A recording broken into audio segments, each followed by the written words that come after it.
Immediately আমার টিকিটের ব্যবস্থা করো। আমি আজ রাতেই দেশে ফিরতে চাই। আমি কোনো এক্সকিউজ শুনতে চাই না। আজ রাতেই মানে আজ রাতেই। Got it? অনেক হয়েছে। অনেক তো রইলাম নিজের মাতৃভূমিকে ছেড়ে এত দূরে। আজকে সাময়িক ভুলের জন্য কিছু মানুষের ষড়যন্ত্রের শিকার হয়ে আমাকে নিজের দেশ, নিজের অস্তিত্ব ছেড়ে অন্য এক জায়গায় থাকতে হচ্ছে। যাদের জন্য আজ আমার এই অবস্থা, তাদের প্রত্যেককে তাদের কৃতকর্মের জন্য আমার কাছে জবাবদিহি করতে হবে। আমি আসছি, আমার সাথে নিয়ে যাচ্ছি প্রতিটি অপরাধের হিসাব। সকলের প্রস্তুত দেখো, আমি আসছি। কথাগুলো বলেই ফাহাদ ফোনটা পকেটে রেখে বসার চেয়ার থেকে উঠে দাঁড়ালো। হাতের কোটটা তুলে পড়ল এবং ধীরে ধীরে চেম্বার থেকে বেরিয়ে গেল। যাওয়ার সময় সে একবারও পেছনে ফিরে তাকায়নি। তার অ্যাসিস্ট্যান্ট নিলয় কেমন যেন করুণ দৃষ্টিতে চেয়েছিল তার দিকে। ফাহাদ আর এক সেকেন্ডও সেখানে না দাঁড়িয়ে বিএমডব্লিউর চাবি হাতে নিল এবং দ্রুত বেরিয়ে গেল। অফিস থেকে বেরোনোর পর তার কঠিন মুখোশের আড়ালে ভেঙে পড়ল ভেতরের ভঙ্গুর কাতর ফাহাদ, যে নিজের কষ্ট লুকিয়ে নীরবে কান্না করে। আজও তার ব্যতিক্রম হলো না। গাড়ি চালাতে চালাতে ফাহাদ আপন মনে ভাবতে লাগলো তার জীবনে সে কালো অধ্যায়ের কথা, যার জন্য তাকে দেশ, মাতৃভূমি, নিজের মানুষ সব কিছু ছেড়ে থাকতে হয়েছে দূর দেশের মাটিতে। কোনো দোষ ছিল কি তার? কী এমন অন্যায় করেছিল সে? তবু তাকে এই অন্যায় শাস্তিটা ভোগ করতে হয়েছে। তিলে তিলে পুড়ে সে শেষ হয়ে যাচ্ছে, কিন্তু কিছুই করতে পারছে না। কিন্তু আজ আর না, অনেক হয়েছে, অনেক সহ্য করেছে সে, আর মুখ বুজে সহ্য করবে না। যারা তাকে অপমান করেছে, অপবাদ দিয়ে দেশ ছাড়া করেছে, তাদের প্রত্যেককেই এখন জবাব দিতে হবে। ফাহাদের আদেশ পাওয়া মাত্রই অ্যাসিস্ট্যান্ট নিলয় তৎক্ষণাৎ রাতের ফ্লাইটের টিকিট বুক করলো। ফাহাদকে যত দ্রুত সম্ভব দেশে ফিরতে হবে, তাই সে সব কাজ শেষ করে দ্রুত নিজের ডুপ্লেক্স অ্যাপার্টমেন্টে ফিরে গেল। অ্যাপার্টমেন্টে ঢুকে কোনো দিকে না তাকিয়ে সরাসরি নিজের রুমে চলে গেল এবং ব্যাগ গোছাতে শুরু করলো। প্যাকিং শেষ করে ব্যাগটা হাতে নিয়ে নিচে নামলো, তারপর সরাসরি গাড়িতে উঠে বসলো। ফাহাদ গাড়িতে উঠতেই তার পেছনে কয়েকটি কালো রঙের গাড়ি রওনা হলো। ওগুলো তার নিরাপত্তা রক্ষীদের। সব সময় তার নিরাপত্তার জন্য কয়েকজন গার্ড নিয়োজিত থাকে। তারা ফাহাদকে পাহারা দিয়ে বিমানবন্দরে পৌঁছে দিল। কিছুক্ষণের মধ্যেই ফাহাদের ফ্লাইট উড়ে গেল। দীর্ঘ কয়েক ঘন্টার ভ্রমণের পর বিমানের চাকা ছুলো বাংলাদেশের মাটিতে। ফাহাদ যখন প্লেন থেকে নামলো, গভীরভাবে একবার নিঃশ্বাস নিল। এই তো আমার নিজের দেশের গন্ধ, আমার নিজের অস্তিত্ব। বাংলাদেশে নেমে ফাহাদ যেন এক মুহূর্তের জন্য থমকে গেল। বিমানবন্দরের কাছের দেয়াল পেরিয়ে যখন বাইরের আলো তার মুখে পড়ল, তখন তার চোখে পড়ল সেই চেনা আকাশ, যে আকাশের নিচে সে বড় হয়েছে, যে বাতাসে তার জীবনের শ্বাস মিশে আছে। কিন্তু এই মাটি আজ তার কাছে অপরিচিত। এই দেশেই তাকে একদিন মিথ্যা অপবাদে তাড়িয়ে দেওয়া হয়েছিল, যে দেশে তার নিজের রক্তের মানুষে বিশ্বাসঘাতকতা করেছিল।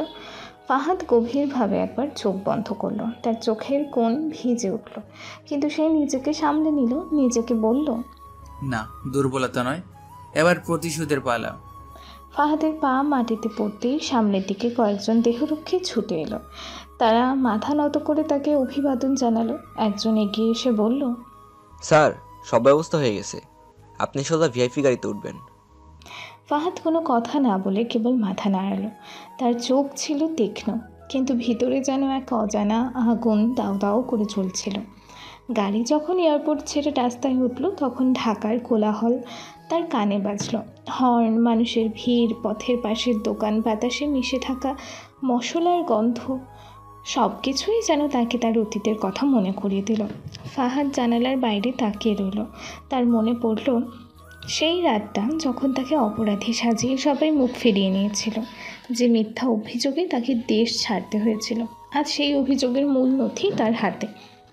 তোমরা ভেবেছিলে আমি আর ফিরে আসবো না, তাই না? কিন্তু ফিরে এসেছি। তোমাদের হাসির আড়ালে লুকানো প্রতারণার মুখোশ আমি খুলবো এক এক করে। গাড়ি পৌঁছালো গুলশানের এক প্রাইভেট ভিলার সামনে। বাড়িটি অনেক দিন ধরে তালাবদ্ধ ছিল, কিন্তু পরিষ্কার পরিচ্ছন্ন, যেন প্রতিদিন কেউ এসে দেখাশোনা করে। দরজা খুলে ভেতরে ঢুকতেই ফাহাদের চোখে পড়ল দেয়ালে ঝুলানো তার পরিবারের ছবি, মা বাবা আর তার ছোট বোন তানিশা, যাদের মুখের হাসি একদিন তার জন্য ছিল গর্বে, এখন শুধু স্মৃতি হয়ে আছে। সে ধীরে ধীরে ছবিটার সামনে গিয়ে দাঁড়ালো, হাত বাড়িয়ে স্পর্শ করলো ফ্রেমটা, চোখ বুঝে মৃদু স্বরে বলল, মা, আমি ফিরেছি। এবার কেউ আমাকে মিথ্যা বলে দূরে ঠেলে দিতে পারবে না। আমি এসেছি নিজের হারিয়ে যাওয়া সম্মান ফিরিয়ে নিতে। আমি এসেছি সবাইকে সবার অন্যায় শাস্তি দিতে। আমি এসেছি নিজের অস্তিত্বকে আবার ফিরিয়ে নিতে। আর কোনো অপবাদ থাকবে না, এবং এবং যারা অপবাদ দিয়েছে তারা আবার থাকবে না। আই প্রমিস মা, আই প্রমিস। হঠাৎ দরজার বাইরে গাড়ির শব্দ হলো, নিরাপত্তা রক্ষীরা দৌড়ে গেল। একজন এসে বলল, স্যার, একজন মহিলা এসেছেন, আপনার সাথে দেখা করতে চাই। সে বলেছে সে নাকি আপনাকে জানে এবং আপনিও নাকি তাকে চিনেন। আমরা তাকে তার নাম জিজ্ঞেস করাই, সে তার নাম বলেছেন তানিশা রহমান। ফাহাদ থমকে গেল। তানিশা, তার ছোট বোন, যাকে সে শেষ দেখেছিল 5 বছর আগে, যেদিন সে দেশ ছেড়ে চলে গিয়েছিল। চোখে জল নিয়ে ফাহাদ তাড়াতাড়ি দরজার দিকে এগিয়ে গেল। দরজা খুলতেই চোখে পড়ল তানিশা দাঁড়িয়ে আছে, মুখে কান্নার ছাপ আর চোখে অগাধ ভালোবাসা। ভাইয়া, এই এক শব্দেই ফাহাদের বুক কেঁপে উঠল। সে এক ঝটকায় এগিয়ে গিয়ে বোনকে জড়িয়ে ধরল। দুজনেই নিঃশব্দে কাঁদল। বছরের জমে থাকা কষ্ট, অপমান, একাকিত্ব সব যেন গলে গেল এক আলিঙ্গনে। ভাইয়া, সবাই এখন তোমার কথাই বলছে। তারা জানে না তুমি ফিরে এসেছো, কিন্তু আমি জানতাম তুমি একদিন আসবেই নিজের সম্মান ফেরাতে। হ্যাঁ তানিশা, এবার কেউ আমার মুখের দিকে আঙ্গুল তুলতে পারবে না। যারা আমাকে ধ্বংস করেছিল, এবার তাদের সত্য মুখ সবাই দেখবে। রাত গভীর হলো। ঢাকার আকাশে চাঁদ উঠল নিঃশব্দে। ভাই বোনের দুজনের চোখেই ঘুম নেই। একজন ফিরেছে প্রতিশোধের আগুন নিয়ে, আর একজন অপেক্ষায় আছে ন্যায়ের ভোরের জন্য। সকালবেলা ফাহাদ ঘুম থেকে উঠে ফ্রেশ হয়ে নিচে নেমে এসেছে। এসে দেখে তানিশা ডাইনিং টেবিলে খাবার রেডি করছে। ফাহাদ সেই দৃশ্য দেখে হালকা করে মিষ্টি হাসল এবং মনে মনে বলতে লাগলো, কিছু জানোয়ারের বাচ্চার ষড়যন্ত্রের জন্য আজ আমাকে কতগুলো বছর এই ফুলের মতো পরিবার থেকে দূরে থাকতে হয়েছে। সকালবেলার এই মধুময় দৃশ্য দেখা থেকে বঞ্চিত হতে হয়েছে। তাদের কাউকে আমি ছাড়ব না, একটাকেও শান্তিতে বাঁচতে দিব না। তাদের জীবন যদি আমি জাহান্নাম না বানাতে পারি, তাহলে আমার নামও ফাহাদ নয়। এরপর ফাহাদ নিজে নেমে এলো এবং এসে মিষ্টি হেসে তানিশার পাশে দাঁড়ালো। এক হাতে আলতো করে তানিশাকে জড়িয়ে ধরে বলতে লাগলো, বাহ, আমার পেচিটা তো দেখছি বেশ বড় হয়ে গেছে। তা আমার পেচিটা এত বড় হলো কবে থেকে? আমি তো জানতেই পারলাম না। তা জানবে কিভাবে বলো ভাইয়া? কখনো কি খোঁজ নিয়েছো? কিছু মানুষের অভিমান, তাদের অভিযোগ সবই তুমি তোমার ওই পিচ্চিটার উপরেই চাপিয়ে দিয়েছো। কখনো কি খোঁজ দিয়েছো পিচ্চিটা কি করছে, কেমন আছে? তোমার কি একবারও খোঁজ নেওয়ার দায়িত্ব ছিল না? তানিশা যে মন খারাপ করেছে সেটা ফাহাদ তার কথা শুনেই বুঝতে পারল। তার নিজেরও মনে মনে বেশ কষ্ট হতে লাগলো। সত্যিই তো, সে ভুল কিছু বলেনি। সে নিজেও তো অপরাধী, কারণ কিছু মানুষের ষড়যন্ত্রের শিকার হয়েছে বটে, কিন্তু তারপরেও তার উচিত ছিল পরিবারের খোঁজ নেওয়া। তার বাবা মা, ছোট বোনটা কী করছে, কেমন আছে, কোন অবস্থায় আছে, কোথায় আছে, সে তো কখনো খোঁজ নেয়নি। তার জন্য সে যে কত কষ্ট পেয়েছে তা কল্পনাই করা যায় না। এটা সত্যিই অন্যায় হয়েছে, এটা তার করা উচিত হয়নি। কিন্তু না, একবার যখন সে ফিরে এসেছে, সে আর কখনো তার পরিবার, তার বাবা মা বোনকে কোনো কষ্ট পেতে দেবে না। পৃথিবীর সমস্ত সুখ, সমস্ত শান্তি, সমস্ত কিছু সে তাদের পায়ের কাছে এনে হাজির করবে। এমন ভাবনা ভাবতে ভাবতে হঠাৎ ফাহাদ তানিশাকে ছেড়ে দিয়ে সামনে দাঁড় করালো। তানিশার 2 গালে আলতো করে হাত রেখে চোখে চোখ রেখে বলল, আমার পিচ্চিটা খুব কষ্ট পেয়েছে, তাই না? বাড়িটাকে ছেড়ে থাকতে খুব অভিমান হয়েছে। সরি গুরুমা, আমাকে ক্ষমা করে দে। আমি আর কখনো এমন করবো না। ভাইয়া আর কখনো দূরে ইচ্ছে করে যাবে না। ভাইয়া সবসময় এখন পিচ্চিটার সাথে থাকবে। সরি বাচ্চা, আমাকে মাফ করে দে। ভাইয়া, আমি অভিমান করিনি, কিন্তু আমার কষ্ট হয়েছে, খুব কষ্ট হয়েছে। আমার ভাইটাকে ছেড়ে থাকতে পারিনি। জানতে চাও ভাইয়া, আমি তোকে ছাড়া থাকতে পারি না। তাহলে কেন এত নিষ্ঠুর হলে বলো? কেন এত দূরে চলে গেলে আমাকে ছেড়ে? একবারও কি আমার কথা মনে পড়েনি? একবার কল করতে পারতে, একটা মেসেজ দিতে পারতে। কিছুই করিসনি। জানিস ভাইয়া, তুই চলে যাওয়ার পরে বাবা সেটা মেনে নিতে পারেনি। এর ফলে বাবা স্ট্রোক করে ফেলো ভাইয়া। বাবা স্ট্রোক করার পর কাজ করতে পারেনি। এরপর আমাকে পরিবারের দায়িত্বটা নিতে হয়েছে, কারণ মা বাবাকে একা একা সামলাতে পারতো না। বাড়িটা, সংসারটা, বাবাকে দেখাশোনা করা সব আমার কাঁধেই পড়ে গেল। বল ভাইয়া, এটা কি আমার জন্য ন্যায় ছিল? আমি কেন আমার শৈশবটা এভাবে হারালাম? আমি তো কোনো অন্যায় করিনি ভাইয়া, কোনো পাপও করিনি, তাহলে কেন আমাকে এইসব সহ্য করতে হলো? এরপর তুই বলবি তোর বাচ্চারা কিভাবে বড় হয়ে গেল। আমাকে সময় বড় করে দিয়েছে ভাইয়া, পরিস্থিতি বড় করে দিয়েছে। আমি তো এত তাড়াতাড়ি বড় হতে চাইনি। আমি তো সবসময় থাকতে চেয়েছি আমার বাবা মায়ের ছোট্ট মেয়ে হয়ে, আর আমার ভাইয়ের পিচ্চি হয়ে। তানিশার কথা শুনে ফাহাদ এবার নিজের চোখের পানি ধরে রাখতে পারল না। সে মেনে নিতে পারছে না যে তার অবর্তমানে তার পরিবারের, তার বাবা মা এবং ছোট বোন এত কষ্ট সহ্য করেছে, এত অমানবিক অত্যাচার সহ্য করেছে। মুহূর্তের মধ্যেই তার চোখ আগুনের ফুলকির মতো লাল হয়ে উঠল। সে আর কোনো আপত্তি করবে না। যাদের জন্য তাদের এই অবস্থা, তাদের প্রত্যেককে সে এবার জাহান্নামের দর্শন করিয়ে দেবে দুনিয়াতেই। মনে মনে এমন প্রতিজ্ঞা করে সে আবারও আলতো করে তানিশাকে জড়িয়ে ধরল। তার মাথায় হাত বুলিয়ে দিয়ে মৃদু স্বরে বলল, বাচ্চা, আমাকে মাফ করে দে, সত্যি বলছি। ভাইয়া ভাইয়া মন থেকে সরি, ভীষণ সরি। প্লিজ বাচ্চা, ভাইকে মাফ করে দে, আর কখনো এমন হবে না। আমি এবার প্রত্যেকটা চোখের জল, প্রত্যেকটা কষ্টের হিসাব নিয়ে নেব। দেখে নিস, ভাইয়া মন খারাপ করিস না, শোনা আমার। ঠিক আছে, মন খারাপ করবো না। এবার আসো, এসে বসে খেয়ে নাও। আমাদের তো আবার হাসপাতালে যেতে হবে। বাবা হাসপাতালে ভর্তি আছে, মা তো ওখানে একাই আছে। আমি তো কালকে এখানে চলে এসেছি। তুমি এখন কিছু বলো, আমাদের হসপিটালে যেতে হবে। আমি এখন কিভাবে গিয়ে বাবার সামনে দাঁড়াবো বল? বাবার কি আমাকে ক্ষমা করে দিতে পারবেন? তুই কি পাগল হয়েছিস ভাইয়া? বাবা তোকে ক্ষমা করবে না কেন? তুই কি কোনো অন্যায় করেছিস? তুই তো কিছু করিসনি। অন্যায় তো করেছে তারা, শাস্তি পেলে তারা পাবে। তুই কেন লজ্জা পাচ্ছিস বাবার কাছে যেতে? তুই যদি বাবার সন্তান হোস, তাহলে বাবা তোকে ক্ষমা করবে। বাবা হয়তো বা তোর বোনের জন্য সেদিন থেকে শাসন করেছিল, কিন্তু তাই বলে যে সে তোকে ক্ষমা করতে পারবে না এমনটা নয়। তুই জানিস, তুই চলে যাওয়ার পর ভাইয়া বাবা কত কষ্ট পেয়েছে।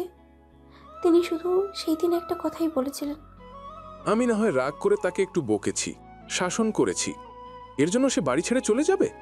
সে শুধু আমার কঠিনত্বই দেখল, আমার বকাটাই দেখল, কিন্তু আমার ভেতরের ভালোবাসাটা দেখল না।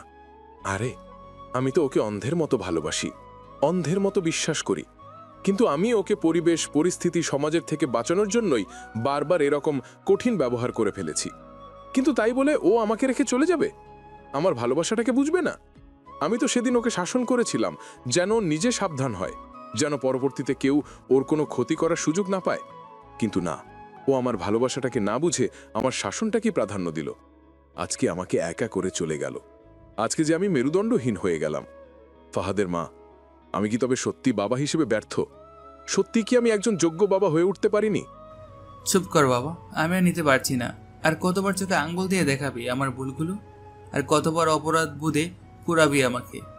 আমি তখন হয়তো কোনো অন্যায় করিনি, কিন্তু পরবর্তীতে যা করেছি সেটা তো অন্যায় করেছি। আমাকে এক্ষুনি আমার বাবার কাছে যেতে হবে। আমার বাবার পা ধরে হলেও আমাকে ক্ষমা নিতে হবে, না হলে আমি মরেও শান্তি পাবো না। আমাকে নিয়ে চল বোন আমার। ফাহাদ এবং তানিশা সকালে খুব তাড়াতাড়ি তৈরি হলো। সূর্যের আলো জানালা দিয়ে হালকা করে ঘরে পড়েছে, যেন প্রকৃতিও আজ তাদের জীবনের নতুন সূচনা দেখতে চায়।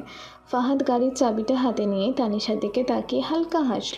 সেই হাসিটা ছিল এক অজানা ভয় আর আবেগে ভরা। আমাকে নিয়ে চল বোন আমার, চল বোন। আজ অনেক কিছু বলা আর শোনা বাকি আছে। আজ আমি এমন একটি কাজ করতে যাচ্ছি যেটার জন্য আমার বুকের ভিতরে এতদিন ধরে এক অজানা আগুন জ্বলছিল। আজ আমি আমার জীবনের সবচেয়ে বড় দায়টা শেষ করব। আমি জানি না বাবা মা আমাকে কিভাবে নেবে, কিন্তু আমি আর পালিয়ে থাকতে পারবো না তানিশা। আমি আজ আমার জীবনের সবচেয়ে কঠিন অধ্যায়টা মুখোমুখি হতে যাচ্ছি। তারা দুজন গাড়িতে উঠল। তানিশা চুপচাপ, কিন্তু তার চোখের ভিতরে এক অদ্ভুত শান্তি। মনে হচ্ছে সে জানে আজ তার ভাইটা তার পরিবারকে ফিরে পাবে। সারাটা পথ জুড়ে নিস্তব্ধতা, শুধু ইঞ্জিনের গুঞ্জন আর মাঝে মাঝে ফাহাদের নিঃশ্বাসের ভারী শব্দ। রাস্তার পাশে গাছের সারি সারি, মাঝে মাঝে এক আধটা পাখির ডাক, সব কিছু যেন আজ এক নতুন কিছুর ইঙ্গিত দিচ্ছে। হাসপাতালের সামনে গাড়ি থামতেই ফাহাদের বুকটা যেন কেঁপে উঠল। গাড়িটা দরজা খোলার আগেই তার হাত কাঁপছে। চোখের সামনে হাসপাতালের সেই ধূসর দেয়ালগুলো যেন তার অতীতের ব্যথাগুলোকেও দাঁড় করিয়ে রেখেছে। চল ভাইয়া, আর দেরি করো না।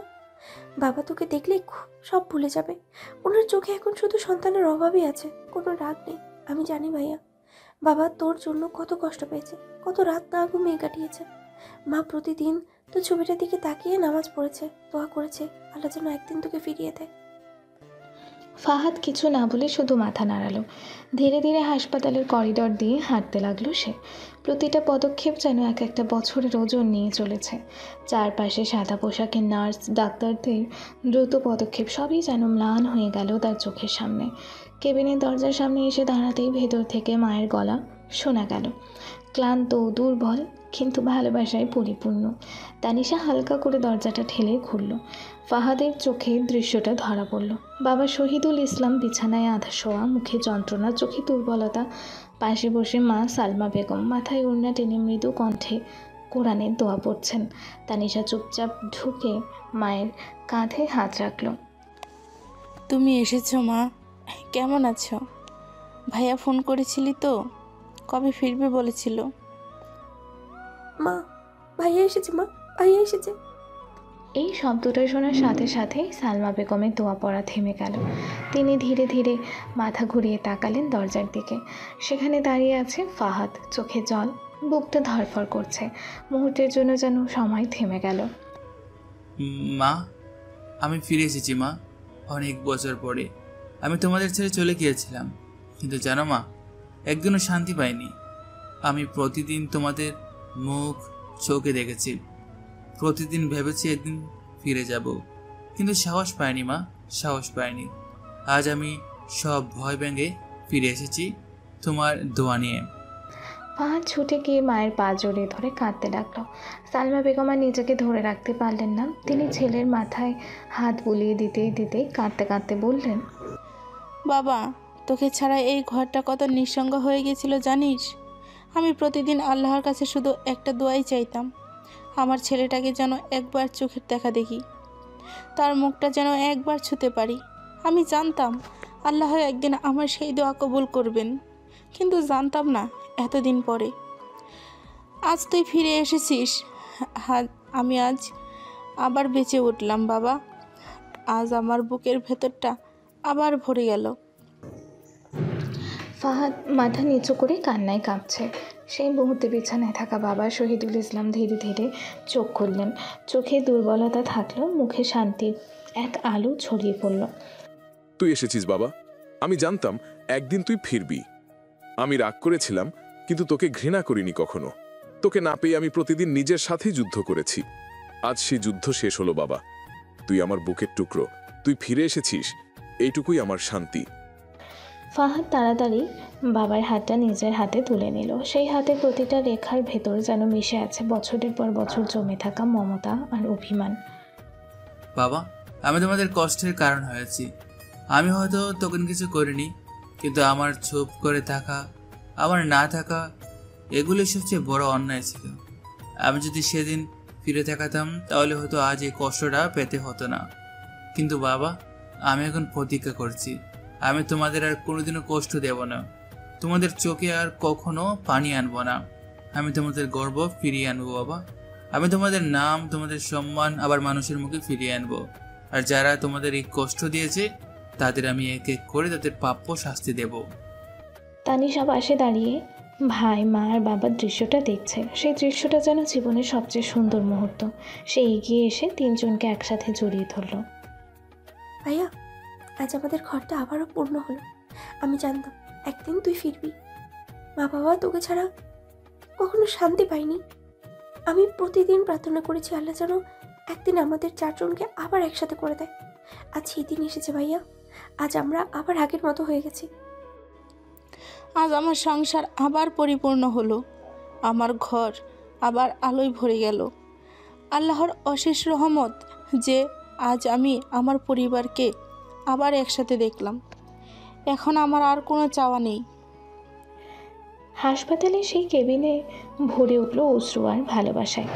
একদিকে শহীদুল ইসলামের আশীর্বাদ, অন্যদিকে সালমা বেগমের চোখের পানি, যেন সব অভিমান, কষ্ট আর দূরত্ব গলে গিয়ে নতুন এক সূর্যোদয় দেখা দিল তাদের জীবনে। বহুদিন পর ফাহাদ, তানিশা, শহীদুল ইসলাম এবং সালমা বেগম, এই চারজন পরিবারটা আবারও একসাথে হলো। যেখানে কান্না ছিল, কিন্তু সেই কান্নার মধ্যেও শান্তি ছিল, ছিল মিলনের প্রশান্তি, আর ছিল হারানো ভালোবাসার পুনর্জন্ম।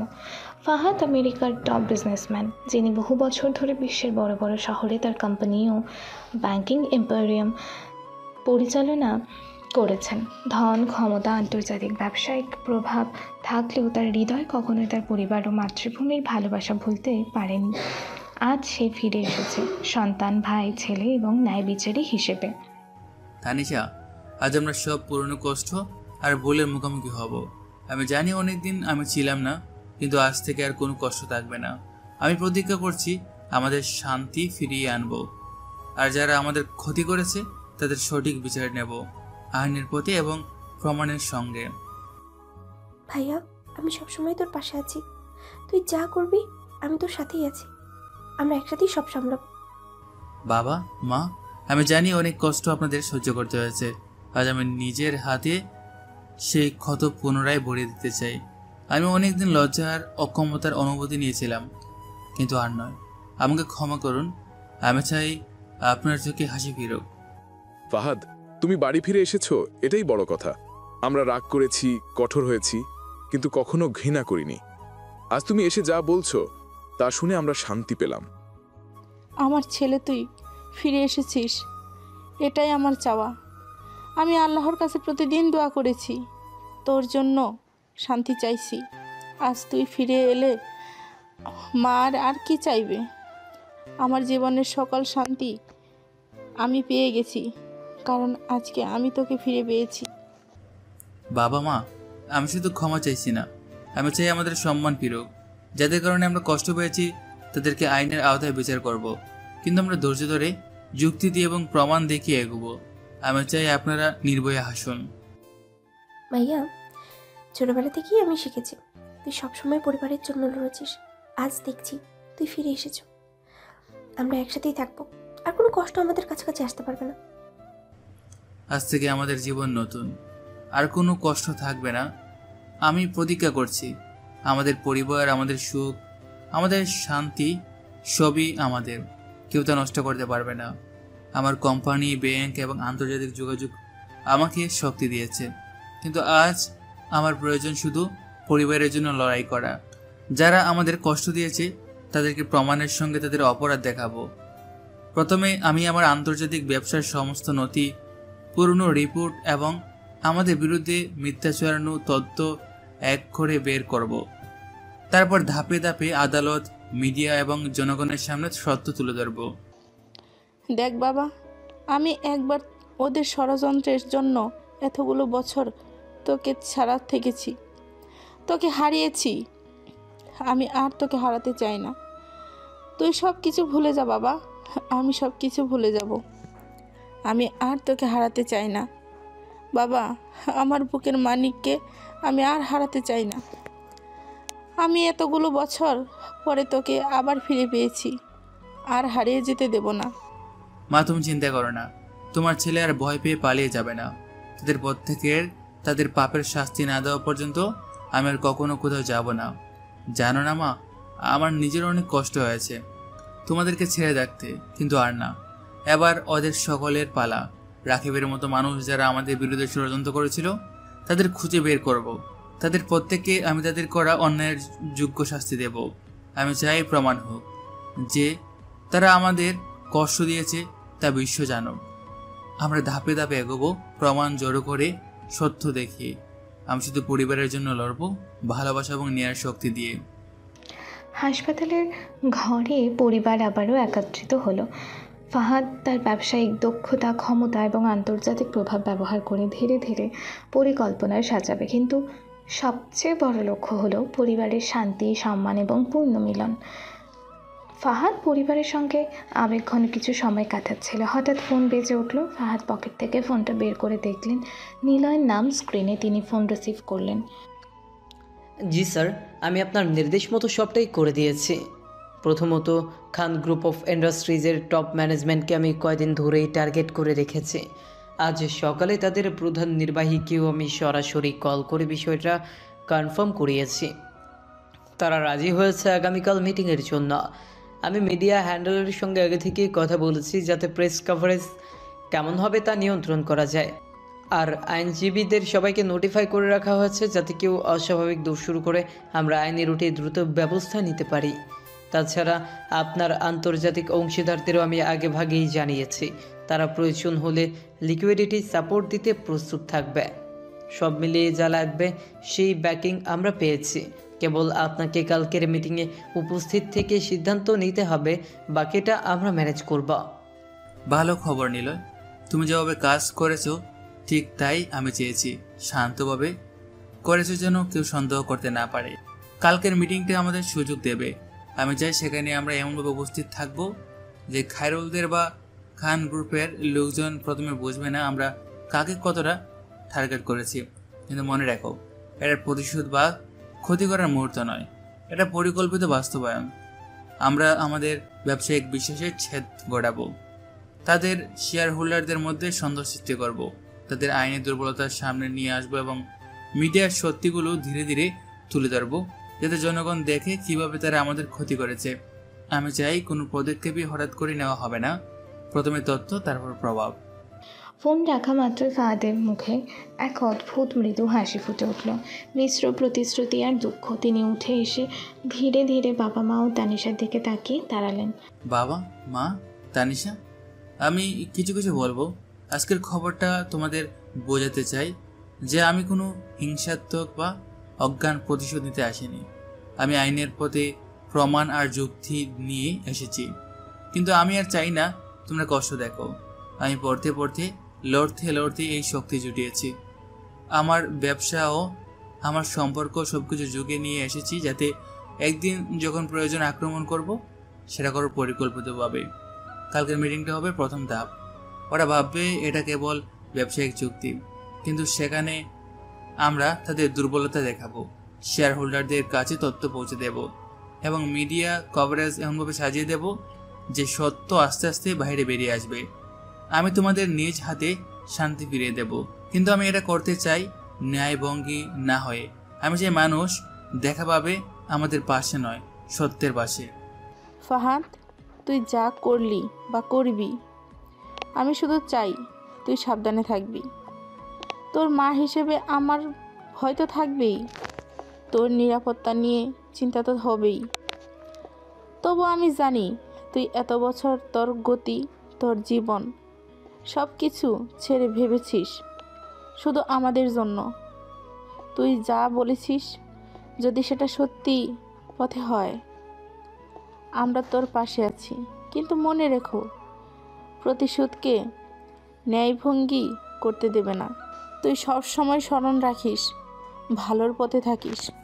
বাবা হিসেবে আমি বলছি, আমরা তোর পাশে আছি। তুই বড় হয়ে গেছিস, আমেরিকা এত বড় ব্যবসা করেছিস, তোর সম্মান আছে, কিন্তু সম্মানের সঙ্গে তুমি ন্যায় রাখবি এটুকু আমি চাই। আমি তোর সাহস দেখে গর্বিত, তবু আমার কণ্ঠে একটা জোর আছে, সতর্ক থাকতে হবে, ধৈর্য ধরে বুদ্ধি দিয়ে এগোতে হবে। ভাইয়া, আমি ছোটবেলা থেকে তোকে দেখছি, তুই সব ঝামেলা নিজের কাঁধে নিয়েছিস। আজ তোকে বাইরে থেকে দেখে আমি বুঝেছি তুই কঠিন হয়েও নরম মনের মানুষ। আমি চাই তুই নিজের উপরে দোষ চাপাবি না, কিন্তু যদি শত্রুদের সামনে সত্যটা দাঁড় করাতে হবে আমি তোকে সাহায্য করব। আমরা একসাথে এই পরিস্থিতি সামলাবো। তুই চাইলে আমি লোকবল, তথ্য খোঁজা, সাক্ষী সংগ্রহ সব কিছু করবো। সব কিছু হয়ে গেলেই সাহায্য করবো। এরপর তারা ধীরে ধীরে বাড়ি ফিরল। বাড়ি পৌঁছে ফাহাদ অফিস কক্ষে ঢুকেই ল্যাপটপ খুলে নিলয়কে আবারও কল দিলেন। নিলয় নতুন কিছু ডকুমেন্ট, আগাম মিটিং এজেন্ডা ও মিডিয়া ব্রিফ পাঠালো। ফাহাদ মনোযোগ দিয়ে দেখলেন পুরনো চুক্তিপত্র, ব্যাংক ট্রানজ্যাকশন, ইমেইল সংযুক্তি এবং খান গ্রুপের কিছু আর্থিক নথি। এগুলো ভালো করে দেখবে নিলয়। আমি এখন চাই শুরুটা মিশ্রণ হোক। কালকে মিটিংয়ে আমরা এমন তথ্য উপস্থাপন করব যে ওরা প্রথমে প্রতিক্রিয়া জানাবে না, কিন্তু হঠাৎ করে তাদের ভেতরে ধ্বংস শুরু হবে। তোমরা মিডিয়া টিমের সঙ্গে কথা বলবে, নিয়ন্ত্রিতভাবে কিছু তথ্য ফুটিয়ে তুলবে, আইনি টিমকে তাদের দুর্বল দিক দেখাবে। আন্তর্জাতিক পার্টনাররা যদি অর্থ দিয়ে ওদের ব্যবসায় প্রভাব ফেলে তাহলে শেয়ার হোল্ডারদের রাস্তা নষ্ট হবে। তখনই আমরা আইনি কেস তুলি এবং মিডিয়ার মাধ্যমে সত্যটা সবার সামনে আনবো। এটা প্রতিশোধ নয়, এটা ন্যায়। সেই রাতটা কাটলো পরিকল্পনা করে। মায়ের হাতে চাদর বেঁধে পরিবারের 4 জন কাছাকাছি বসে গল্প করেছিল। কিভাবে চলবে, কিভাবে নিরাপত্তা নিশ্চিত করা হবে এবং কিভাবে প্রমাণ জোগাড় করা হবে। ফাহাদ জানতেন এটা লম্বা লড়াই হবে, সরঞ্জাম, সময় এবং ধৈর্য লাগবে। কিন্তু তিনি রাতে ল্যাপটপটা বন্ধ করে বেশিক্ষণ ঘুমাতে পারলেন না। মনে মনে ভাবছিলেন কিভাবে প্রতিটি ধাপ নির্দিষ্ট করে এগোবেন। আগামীকাল হবে প্রথম অধ্যায়। আমি শক্ত হাতে কিন্তু ন্যায়ের পথে এগোবো। আমার কাজ হবে প্রমাণ জোগাড় করা, সাক্ষী খোঁজা, মিডিয়া ও আইনের সমর্থন করা। আমি চাচ্ছি কেউ আর কোথাও আমাদের মতো কষ্ট পেতে না। আমরা ধীরে ধীরে সত্য বের করব। তখন যারা আমাদের ন্যায় ছিনিয়েছে তারা নিজেরাই প্রথম দেখতে পাবে। ভোরবেলা আলো নামতে ফাহাদ কাজে নেমে পড়ল। আইনজীবীদের সাথে মিটিং, মিডিয়াতে যোগাযোগ আর আন্তর্জাতিক অংশীদারদের কাছে নোটিফিকেশন পাঠানো। পরিবারের সবাই একসঙ্গে ছিল, নরম আবেগ, শক্ত ইচ্ছা ও একাগ্রতার সঙ্গে। তারা জানালো এখন থেকে পথ কঠিন কিন্তু সঠিক। ওই রাতে পরিবারটা ঘুমোয়, তাদের মুখে অদ্ভুত এক শান্তি। ফাহাদ জানেন কাল থেকে শুরু হবে লড়াই, কিন্তু যে শান্তি আজ এসেছে সেই রকম কোনো কিছু আর ফিরে পাবে না যতক্ষণ না ন্যায় প্রতিষ্ঠা হয়। তারা সবাই একসাথে বলল, এবার আমরা সঠিকভাবে ফেরত আছি। পরের দিন সকালে সূর্য তখন ধীরে ধীরে উঠছিল, আর কন্ধের সামনে ধীরে ধীরে একের পর এক বড় বড় গাড়ি এসে দাঁড়াচ্ছিল। ফাহাদ নিজে ভেতরে বসেছিল। হঠাৎ কয়েকজন সিকিউরিটি গার্ড বাইরে এসে গাড়িগুলো লক্ষ্য করলো। তারা তৎক্ষণাৎ ফাহাদের নির্দেশ অনুযায়ী গেট খুলে দেয়। অতিথিরা গেট দিয়ে ভেতরে প্রবেশ করলো, আর গার্ডরা তাদের সাদরে স্বাগত জানালো। ফাহাদ নিজে গেট দিয়ে ভেতরে প্রবেশ করলেন। ধীরে ধীরে তিনি কক্ষে পৌঁছালেন। কক্ষে ইতিমধ্যেই কন্দ গ্রুপের বোর্ড মেম্বাররা উপস্থিত, মিটিংয়ের জন্য প্রস্তুত। ফাহাদ কক্ষের দরজায় দাঁড়ালেই সবাই উঠে দাঁড়ালো এবং তার দিকে তাকিয়ে খুশি ও বিস্ময়ের মিশ্রণ অনুভব করলো। ফাহাদ কক্ষের মাঝখানে এসে দাঁড়ালেন। তিনি গভীরভাবে শ্বাস নিয়ে বললেন, আমরা সবাই জানি বাংলাদেশে অসংখ্য কোম্পানি আছে যারা আমাদের কোম্পানির সঙ্গে চুক্তিবদ্ধ হতে চায়, কিন্তু আমি তাদের মধ্যে থেকে বেছে নিয়েছি আপনাদের। এটা সহজ কোনো কাজ নয়। আমি আপনাদের মধ্যে এমন কিছু দেখেছি যা অন্য কোনো কোম্পানিতে খুঁজে পাইনি। আমি শুধু ব্যবসা সুবিধার জন্য নয়, বরং আপনারা যেভাবে কাজ করেন সেই দায়বদ্ধতা, দক্ষতা এবং সততার কারণে আপনাদেরকে বেছে নিয়েছি। তাহলে যদি আপনি সত্যি আমার সঙ্গে চুক্তিবদ্ধ হতে চান, আমার একটি শর্ত আছে। আপনার কোম্পানির প্রোডাক্টগুলোর উপর আমি নিজেই ঝুঁকি নিয়ে বিনিয়োগ করতে চাই। আমি বিদেশের বাজারে আপনার প্রোডাক্ট পৌঁছে দেব, কিন্তু এর জন্য আপনার কোম্পানির 51% শেয়ার হোল্ডার আমার নামে করতে হবে। যদি এই শর্ত পূরণ না হয়, আমি এখানে সময় নষ্ট করতে চাই না। আমি মনে করি আমাদের সময় মূল্যবান। ফাহাদ এমন দৃঢ়ভাবে বললেন যে কক্ষে কেউই তার বক্তব্যের মাঝখানে প্রবেশ করতে পারল না। সবাই মুচকি হাসছিল, কিন্তু ভেতরে উত্তেজনা স্পষ্ট। ঠিক সেই মুহূর্তে রাকিব সংক্ষেপে বলল, মিস্টার এফএস, আপনি আমাদের কথা শুনলেন না? আমাদেরকেও বলার সুযোগ দিন। আমরা চাইলে আমাদের কোম্পানির নাম আপনার কোম্পানির সঙ্গে যুক্ত করতে পারি। আমরা জানি আপনার শর্ত কঠোর, কিন্তু আমাদের পক্ষ থেকে বলতে চাই আমরা সেই শর্ত মেনে চলতে রাজি আছি। আমরা বুঝতে পারছি এটা আমাদের জন্য এক অসাধারণ সুযোগ। আমরা চাই আমাদের কোম্পানির ভবিষ্যৎ সঠিক পথে এগিয়ে যাক। আমরা চাই আমাদের প্রোডাক্ট বিদেশের বাজারে পৌঁছাক এবং আমাদের কোম্পানি শক্তিশালী হোক। আর আমরা বিশ্বাস করি আপনার সঙ্গে চুক্তি আমাদের জন্য বড় লাভের পথ খুলে দেবে। রাকিব, তুমি কি ঠিক ভাবছ? তুমি কি বুঝছো এই শর্ত মানলে আমাদের কোম্পানিতে কত বড় পরিবর্তন আসবে? পুরো কোম্পানির নিয়ন্ত্রণের অর্ধেক এখন অন্যের হাতে যাবে। তুমি কি সত্যি এত দ্রুত সিদ্ধান্ত নিতে পারছো? একটু ভেবে দেখো, কখনো কখনো দ্রুত সিদ্ধান্ত নেওয়া বিপদ ডেকে আনে। বাবা, আমি সব বুঝতে পারছি। আপনি হয়তো ভাবছেন আমরা অল্প সময়ের মধ্যে এত বড় সিদ্ধান্ত নিচ্ছি, কিন্তু আপনি হয়তো বুঝতে পারছেন না যদি মিস্টার এফএস আমাদের সঙ্গে চুক্তি না করেন, আমাদের কোম্পানির ভবিষ্যৎ কতটা অনিশ্চিত হবে। এটা আমাদের একমাত্র সুযোগ। আর হ্যাঁ, আমরা চাই কোম্পানিকে সঠিক পথে এগিয়ে নিয়ে যাওয়া হোক। এখন আমাদের জন্য সবচেয়ে ভালো সময়টা হলো এই মুহূর্ত। ঠিক আছে রাকিব, আমি বুঝতে পারছি তুমি উত্তেজিত, কিন্তু মনে রেখো, সব সিদ্ধান্ত এত তাড়াহুড়ো করে নেওয়া উচিত নয়। কখনো কখনো একটু সময় নিয়ে ভাবা বেশি জরুরি। এই ধরনের বড় সিদ্ধান্তে তাড়াহুড়ো বিপদের কারণ হতে পারে। বাবা, দয়া করে আর কোনো আলোচনা নয়।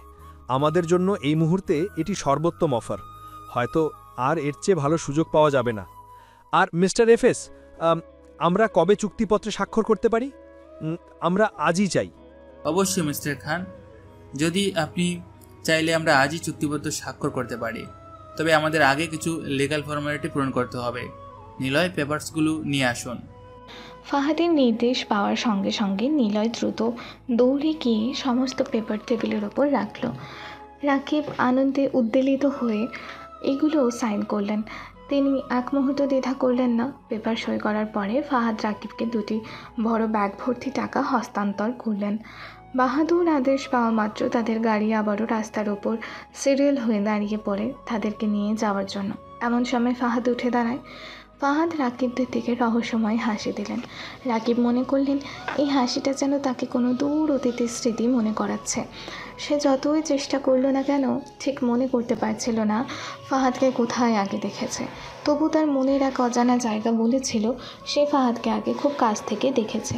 এদিকে ফাহাদও বুঝতে পারছিলেন যে রাকিব তাকে চিনতে পারেনি। যদি চিনতেন তাহলে কখনোই নিজের হাতে এত বড় ঝুঁকি নিয়ে পেপারগুলোতে সাইন করতেন না। ফাহাদ জানতেন এখন পুরো পরিস্থিতি তাদের নিয়ন্ত্রণে আছে। রাকিব ভাবতেও পারছিল না যে ফাহাদ আবারও ফিরে আসতে পারেন। চুক্তি স্বাক্ষর হওয়ার কয়েকদিন পরে খান গ্রুপের ভিতরে এক অদ্ভুত নীরবতা বিরাজ করছে। আগের মতো হাসি খুশি চরম আত্মবিশ্বাসী পরিবেশ নেই। অফিসের কর্পোরেট কক্ষে সবাই মনে মনে বুঝতে পারছে কিছু একটা ঠিক নেই, কিন্তু কেউ মুখে কিছু বলতে সাহস পাচ্ছে না। সবাই এক ধরনের ভয়, অনিশ্চয়তা আর অদৃশ্য চাপের মধ্যে কাজ করছে। ফাহাদের অফিসে অন্যদিকে প্রতিদিনই জমজমাট অবস্থা। নতুন প্রজেক্ট, নতুন চুক্তি, নতুন পরিকল্পনা, ল্যাপটপ, ফাইল, কলসির পাহাড় আর চা কফি সবই যেন এক সময় চলছে। ফাহাদ শান্ত, কিন্তু প্রতিটি পদক্ষেপে প্রমাণ, হিসাব আর পরিকল্পনার ছাপ। বিষয়টা কেমন যেন অদ্ভুত লাগছে।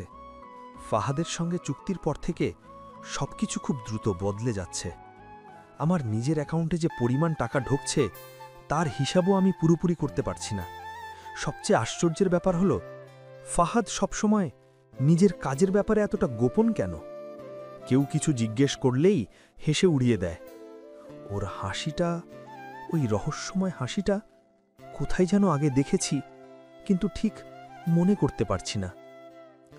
রাকিব, আমি শুরু থেকেই বলেছিলাম ফাহাদ নামের ছেলেটাকে আমি বিশ্বাস করি না। চোখে চোখ রেখে কথা বলে না, সব সময় কেমন যেন অন্য চিন্তায় থাকে। মনে হচ্ছে কোনো বড় পরিকল্পনা ওর মাথায় আছে। তুমি তাড়াহুড়ো করে ওর হাতে কোম্পানির অর্ধেকের বেশি শেয়ার তুলে দিলে। এখন সেই সিদ্ধান্তের ফলাফল স্পষ্ট হয়ে আসছে। মনে রাখ, বড় কোম্পানি মানে শুধু মুনাফা নয়, বিপদও আসে সেই সঙ্গে। আমি জানি বাবা, আপনার কথাই সত্যি ছিল, কিন্তু তখন আমাদের হাতে আর কোনো বিকল্প ছিল না। ব্যাংক ঋণ বন্ধ, প্রজেক্ট থেমে গেছে, শ্রমিকদের বেতন দিতে পারছিলাম না। ফাহাদ এসে হাত বাড়ালো, তখন মনে হলো যেন আল্লাহ নিজে পাঠিয়েছে ওকে।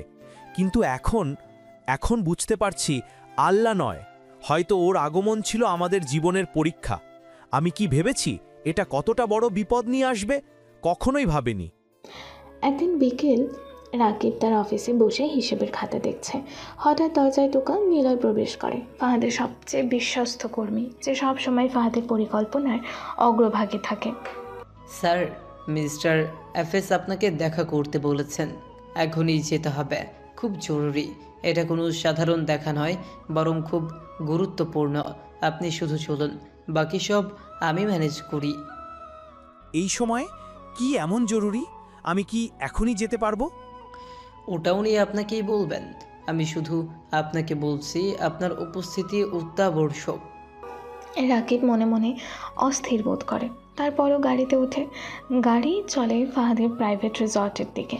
রিসর্টে পৌঁছে রাকিব লক্ষ্য করে চারপাশে ভারী নিরাপত্তা, গেট কিপার এবং গার্ডদের মুখে কোনো অভিব্যক্তি নেই। ফাহাদ ভেতরে বসে আছে, ল্যাপটপ খোলা, পাশে ফাইলের গাদা। সে তার চোখে রহস্যময় হাসি নিয়ে রাকিবকে দেখে। আহা, মিস্টার রাকিব খান, আপনি তো দেরি করলেন, আসুন বসুন। অনেকদিন পরে একসাথে বসা হলো, চা খাবেন? চা লাগবে না। আপনি যে এত রাতে আমাকে এখানে ডেকেছেন, নিশ্চয়ই কোনো বড় ব্যাপার আছে। সরাসরি বলুন ফাহাদ, আর সময় নষ্ট করবেন না। আমি চাই পুরো সত্যটা এখনই শুনতে। বড় ব্যাপারই বলা যায়। জানেন, আমি কখনো কোনো কাজ বিনা উদ্দেশ্যে করি না। খান গ্রুপে ইনভেস্ট করা, 51% শেয়ার নেওয়া, এগুলো শুধু ব্যবসায়িক কাজ নয়। এর পেছনে আমার জীবনের একটা বড় কারণ আছে, একটা ক্ষত আছে যা আমি আর বহন করতে চাই না। আমি যা করেছি তা সব পরিকল্পনা অনুযায়ী, আর এবার সেই পরিকল্পনার শেষ ধাপ শুরু হবে। আপনার জীবনের কারণ আমি কিছুই বুঝতে পারছি না। আপনি আসলে কি বলতে চাইছেন? রাকিব, আসলে বিষয়টি শুধু ব্যবসা নয়। আসলে তোমার বোন আরিশাকে আমি প্রথম দিন দেখার পর থেকে ভীষণ পছন্দ করি। সেই দিন থেকে আমার ঘুম উড়ে গেছে, মন শান্ত হয়নি। সবসময় সে আমার চোখের সামনে থাকে। আর এখন আমি চাই তুমি আমাকে আরিশাকে দাও। হ্যাঁ, তোমার বাধ্যকতা সেটা করতে হবে। কি বলছো তুমি? দেখো, তুমি আমার বিজনেস পার্টনার হতে পারো, কিন্তু আমার পরিবারের প্রতি হাত বাড়ালে আমি কখনোই তোমাকে ক্ষমা করব না। তুমি এখনই ভুলে যাও, আমার পরিবারের কেউই, বিশেষ করে আমার বোনের দিকে হাত বাড়াতে পারবে না। তুমি যা ভাবছো তা কখনো ঘটতে দেব না। হাইপার হওয়ার কি আছে রাকিব? কন্ট্রোল, না হলে বিপদ। বিষয়টা খুবই সহজ। যদি তুমি তোমার বোনকে আমাকে না দাও, তাহলে তুমি কেবল নিজের কোম্পানি নয়, পুরো পরিবারের জন্য বিপদ ডেকে আনছো। আমি তোমাদের কোম্পানির 51% শেয়ারের মালিক। আমি চাই তোমার সবকিছু আমি নিতে পারি। আমি চাইলে তোমার সবকিছু আমি নিতে পারি। তুমি নিশ্চয়ই তুমি বুঝতে পারছো আমি তোমার সঙ্গে এবং তোমার সকল কোম্পানির সঙ্গে আমি কি করতে পারি। হারামজাদা কুত্তার ছেলে, তোমার এত বড় সাহস! আমার পরিবারের দিকে, আমার বোনের দিকে হাত বাড়াও। একদিন তোকে আমি এমনভাবে শাস্তি দেব যে তোর জীবন আর শান্তি হবে না। আজকে তোর খারাপ রূপের সঙ্গে পরিচয় করাই হবে। দেখিস কি রকম কষ্ট দেয় আমার প্রতিশোধ। রাকিব সেই মুহূর্তে ফাহাদের ওপর আক্রমণ করে। ফাহাদ প্রথমে শান্ত থাকলেও দ্রুত পরিস্থিতি বুঝে তার অভিজ্ঞতা কাজে লাগিয়ে রাকিবকে আটকে দেয়। রাকিবকে দুবার শক্ত হাতে ধাক্কা মারে, তারপর সিকিউরিটি গার্ডদের সাহায্যে রাকিবকে দাঁড় করায়। বাপরে, যদি বাঁচতে চাও তুমি বোনকে আমার হাতে তুলে দাও। এটা আমি তোমাকে অনুমতি নিচ্ছি না, কারণ তুমি যদি বোনকে আমাকে দাও না, তবে তোমার কোম্পানি, তোমার পুরো পরিবার সব বিপদে পড়বে। তুমি আমাকে এখনও চিনো না, আমি কে। ফাহাদ পা বাড়ায় চলে যাওয়ার জন্য। হঠাৎ কিছু মনে পড়ে, ফিরে আসে। রাকিবের দিকে তাকিয়ে তার ছেলের হাসি দিয়ে বলে, বোনকে যদি নিজের ইচ্ছায় না দাও, তাহলে আমি অন্য উপায় নেব। আর একবার যদি আমি তাকে চিনিয়ে নিই, তখন কোনো বিবাহ নয়, রক্ষিতা তৈরি হবে। বুঝেছিস? মাইন্ডে। ফাহাদ চলে যায়। রাকিব তখন ভেঙে পড়ে, দারুণ দুশ্চিন্তায়। বাড়িতে ফেরার পরও তার মন মরমর করে। আরিশার নিরাপত্তা নিয়ে আতঙ্ক, নিজের ক্ষমতা, সীমাবদ্ধতা সব মিলিয়ে রাকিবকে নিঃশব্দ করেছিল। কয়েকদিন পার হয়ে যায়, রাকিব চুপচাপ থাকে, বাবার কাছে কোনো কিছুই বলছে না। জলিল সাহেব বারবার চেষ্টা করেন জানতে ছেলে কি চিন্তিত। এক রাতে শেষ পর্যন্ত রাকিব স্বীকার করে, তোকে আমি আগেই বলেছিলাম রাকিব, এইসবের মধ্যে নিজেকে জড়াবি না। ওই ছেলের আচরণ থেকে আমি বুঝতে পারিনি ঠিক কী লক্ষ্য নিয়ে এসেছে, কিন্তু এখন সবটা পরিষ্কার। ও আমাদের ধ্বংস করতে এসেছে আর আরিশার দিকে হাত বাড়িয়েছে। আমি বারবার বলেছি সাইন করিস না, কিন্তু তুই শুনলি না। এখন কি করবি? আমার মেয়েটার কি হবে? বাবা, আমাকে মাফ করে দাও। আমি বুঝতে পারিনি। সেদিন আপনার কথা শোনা উচিত ছিল। ক্ষমতার নেশা আমাকে অন্ধ করে দিয়েছিল। এখন আমার হাতে কিছু নেই। আরিশারে রক্ষা করার একমাত্র পথ আমি নিজে খুঁজে বের করব। আমার মেয়ে, আমার বোন, তার জীবন এখন আমার উপর নির্ভর করছে। আমি তাকে বাঁচাবো বাবা, যে কোনো মূল্যে। ভাইয়া! নীরবতার মধ্যে রাকিব জানে একমাত্র সম্ভাবনা হলো ফাহাদের দখল থেকে আরিশাকে বাঁচানো। কিন্তু এই লড়াই হবে কঠিন, বিপজ্জনক এবং পুরো পরিবারকে একসাথে টেনে নিয়ে চলতে হবে। এই যাত্রা এখন শুরু এবং শেষের পরিণাম কেউ জানে না। হঠাৎ করে শুক্রবার সকালে ফাহাদের ফোন ভাইব্রেট হতে থাকে। ফাহাদ পকেটে হাত দিয়ে ফোনটা বের করে দেখে রাকিব কল করেছে। তার চেহারায় প্রথমে সামান্য ইতস্তত প্রকাশ পায়, চোখ কিছুক্ষণ কুঁচকে যায়, কিন্তু সঙ্গে সঙ্গে কপাল কুঁচকে যায়, মৃদু চিন্তার রেখা ফুটে ওঠে। তারপরও তিনি নিজের ঠান্ডা আত্মসংযম ধরে ফোন রিসিভ করেন। হ্যালো মিস্টার জামাইবাবু, কেমন আছেন? আশা করি ভালো আছেন। আমি বেশি কথা বলবো না। আমরা চাইছিলাম আজকে বা জুম্মার নামাজের পর আপনার এবং আরিশার বিয়ের শুভ কাজটা সম্পন্ন করতে, যদি আপনার কোনো আপত্তি না থাকে। আসলে আমি অনেক ভেবে দেখলাম, আপনি আমাকে প্রস্তাবটা দিয়েছেন সেই প্রেক্ষাপটে এটা মোটেও মন্দ প্রস্তাব নয়, কারণ আপনি ছেলে হিসেবে মোটেও খারাপ নন। সেই ক্ষেত্রে আমার বোন আর আমাদের পরিবারের কোনো আপত্তি নেই এবং আরিশার নিজেরও নেই। আপনি আমাদের সঙ্গে সম্মতি দিলে আমরা চাই আপনার পরিবার নিয়ে আজ বাদ জুম্মা আমাদের বাড়িতে আসুন, তাহলে ব্যাপারটা ভালোভাবে এগোবে। হঠাৎ রাকিবের মুখ থেকে এমন মিষ্টি মিষ্টি কথা শুনে ফাহাদের মনে ভীষণ সন্দেহ জন্মায়। এত সহজে, এত বিনম্রভাবে যে তারা আরিশাকে তার হাতে তুলে দেবে, তা বিশ্বাস করা কষ্টকর। মনে হচ্ছে এরা কোনো নতুন চাল চালতে পারে। এরা সাধারণ মানুষ নয়, এরা সাপের চেয়েও বিষাক্ত। যখন সময় আসে ঠিকঠাক ছবল মারার ক্ষমতা তাদের আছে। তবু ফাহাদ নিজের সন্দেহকে আপাতত চাপিয়ে রাখে। ওকে মিস্টার রাকিব, আমি আমার পরিবার নিয়ে আজ জুম্মার পরে আসছি, আমার উপস্থিতি নিশ্চিত। এরপর ফাহাদ তানিশাকে নিয়ে জুম্মার নামাজ আদায় করে। নামাজ শেষ হওয়ার পর তারা আরিশাদের বাড়ির উদ্দেশ্যে রওনা দেয়। গাড়ি চলতে থাকে, কিন্তু তানিশা হঠাৎ ফাহাদের দিকে তাকে প্রশ্ন ছুড়ে দেয়, আচ্ছা ভাইয়া, আমরা এখন ঠিক কোথায় যাচ্ছি? তুমি তো কিছুই বললে না। হঠাৎ সকালে বলে আমরা দুপুরে রেডি হয়ে যাব, ঠিক আছে, কিন্তু কোথায় যাচ্ছি, কেন যাচ্ছি, কিসের জন্য যাচ্ছি, আমি তো কিছুই জানি না। আমরা খানবাড়িতে যাচ্ছি। আমাদের লক্ষ্য স্পষ্ট, প্রস্তুতি সম্পন্ন এবং সবকিছু পরিকল্পনা অনুযায়ী হবে। কি বলছিস? তুই কি পাগল হয়ে গেছিস? তুমি খানবাড়িতে যাচ্ছ? মানে যদি তারা একবার তোমার আসল পরিচয় জানতে পারে, তুমি কি ভেবেছো তারা তোমাকে কি করবে? তুমি কি জানো এই রিস্কটা কতটা বড়? আচ্ছা তানিশা, তোর কি মনে হয় না তোর ভাইয়া বড় হয়েছে, বিয়ের বয়স হয়েছে, এখন তার বোনের জীবন, পরিবার সবকিছু হিসেব অনুযায়ী ঠিক করতে হবে? তোর কি ইচ্ছে নেই ভাবির মুখ দেখতে? এই মুহূর্তের জন্য সঠিক সময় আর সুযোগ আমরা হারাতে পারি না। তানিশা হঠাৎ ফাহাদের কথায় স্তব্ধ হয়ে যায়। প্রথমে কিছু বলার সামর্থ্য হারায়। মনে হচ্ছে তার হৃদয় কিছুক্ষণ থেমে গেছে। তারপরও উৎফুল্ল এবং হতাশার মিলিত আবেগ নিয়ে সে ফিসফিস করে বলতেই থাকে, ভাবির মুখ দেখতে কার ইচ্ছে করে না, কিন্তু তোর মতো দামড়া একটা ভাই থাকা সত্ত্বেও আমি এখন পর্যন্ত ভাবি তো দূরে থাক, ভাবি ছোটোবেলার মানে ছোটোখাটো আঁচটাও দেখিনি। ভাবি তো পাওয়া যায় না, আবার এখন ভাবি দেখতে পাবো কি না তা তো কেউই জানে না। আমি কেমন স্বপ্ন দেখতে পারবো কখনো, ভাবি আসবে কি না? ঠিক আছে তানিশা, তুমি যা বলতে চাও আমি বুঝতে পারছি।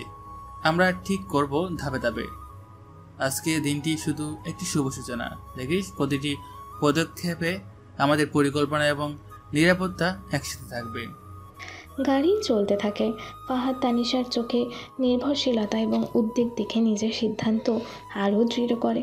মনে মনে সে ঠিক করে আজকের এই যাত্রা, এই পরিকল্পনা শুধু আরিশার জন্য নয়, এটি ফাহাদের দীর্ঘ প্রতিশোধের প্রথম ধাপ। ফাহাদের মনে চলছে আগ্রহ, প্রতিশোধ এবং পরিকল্পনার অগ্নি। বিকেলের শেষ আলোটা তখন খানবাড়ির বিশাল ফটকে সোনালি গেটের ওপর পড়ে আছে। বাইরে দাঁড়িয়ে থাকা প্রায় শতাধিক মানুষ বিস্ময়ে তাকিয়ে আছে সারি সারি কালো রঙের রয়্যাল গাড়িগুলোর দিকে। সবার মুখে একটাই গুঞ্জন, দেখো না জলিল খানের মেয়ের ভাগ্যটা কেমন, কি রাজকীয় বিয়ে হচ্ছে। গাড়ি থামার সঙ্গে সঙ্গে পুরো পরিবেশে কেমন যেন এক অদ্ভুত উত্তেজনা ছড়িয়ে পড়ল। দরজা খুলে নামলো ফাহাদ, তার পাশে বোন তানিশা। দুজনেই রাজকীয় পোশাকে, তবু চোখেই মুখে এক ধরনের চিন্তার ছাপ স্পষ্ট। ভাইয়া, তুই কখনো ভাবতে পেরেছিস এই জায়গাটা আসলে কেমন? আমি তো অবাক হয়ে গেছি। চারপাশে এত আলো, এত মানুষ, কোনো যেন রাজপ্রাসাদের ভিতরে ঢুকে পড়েছি।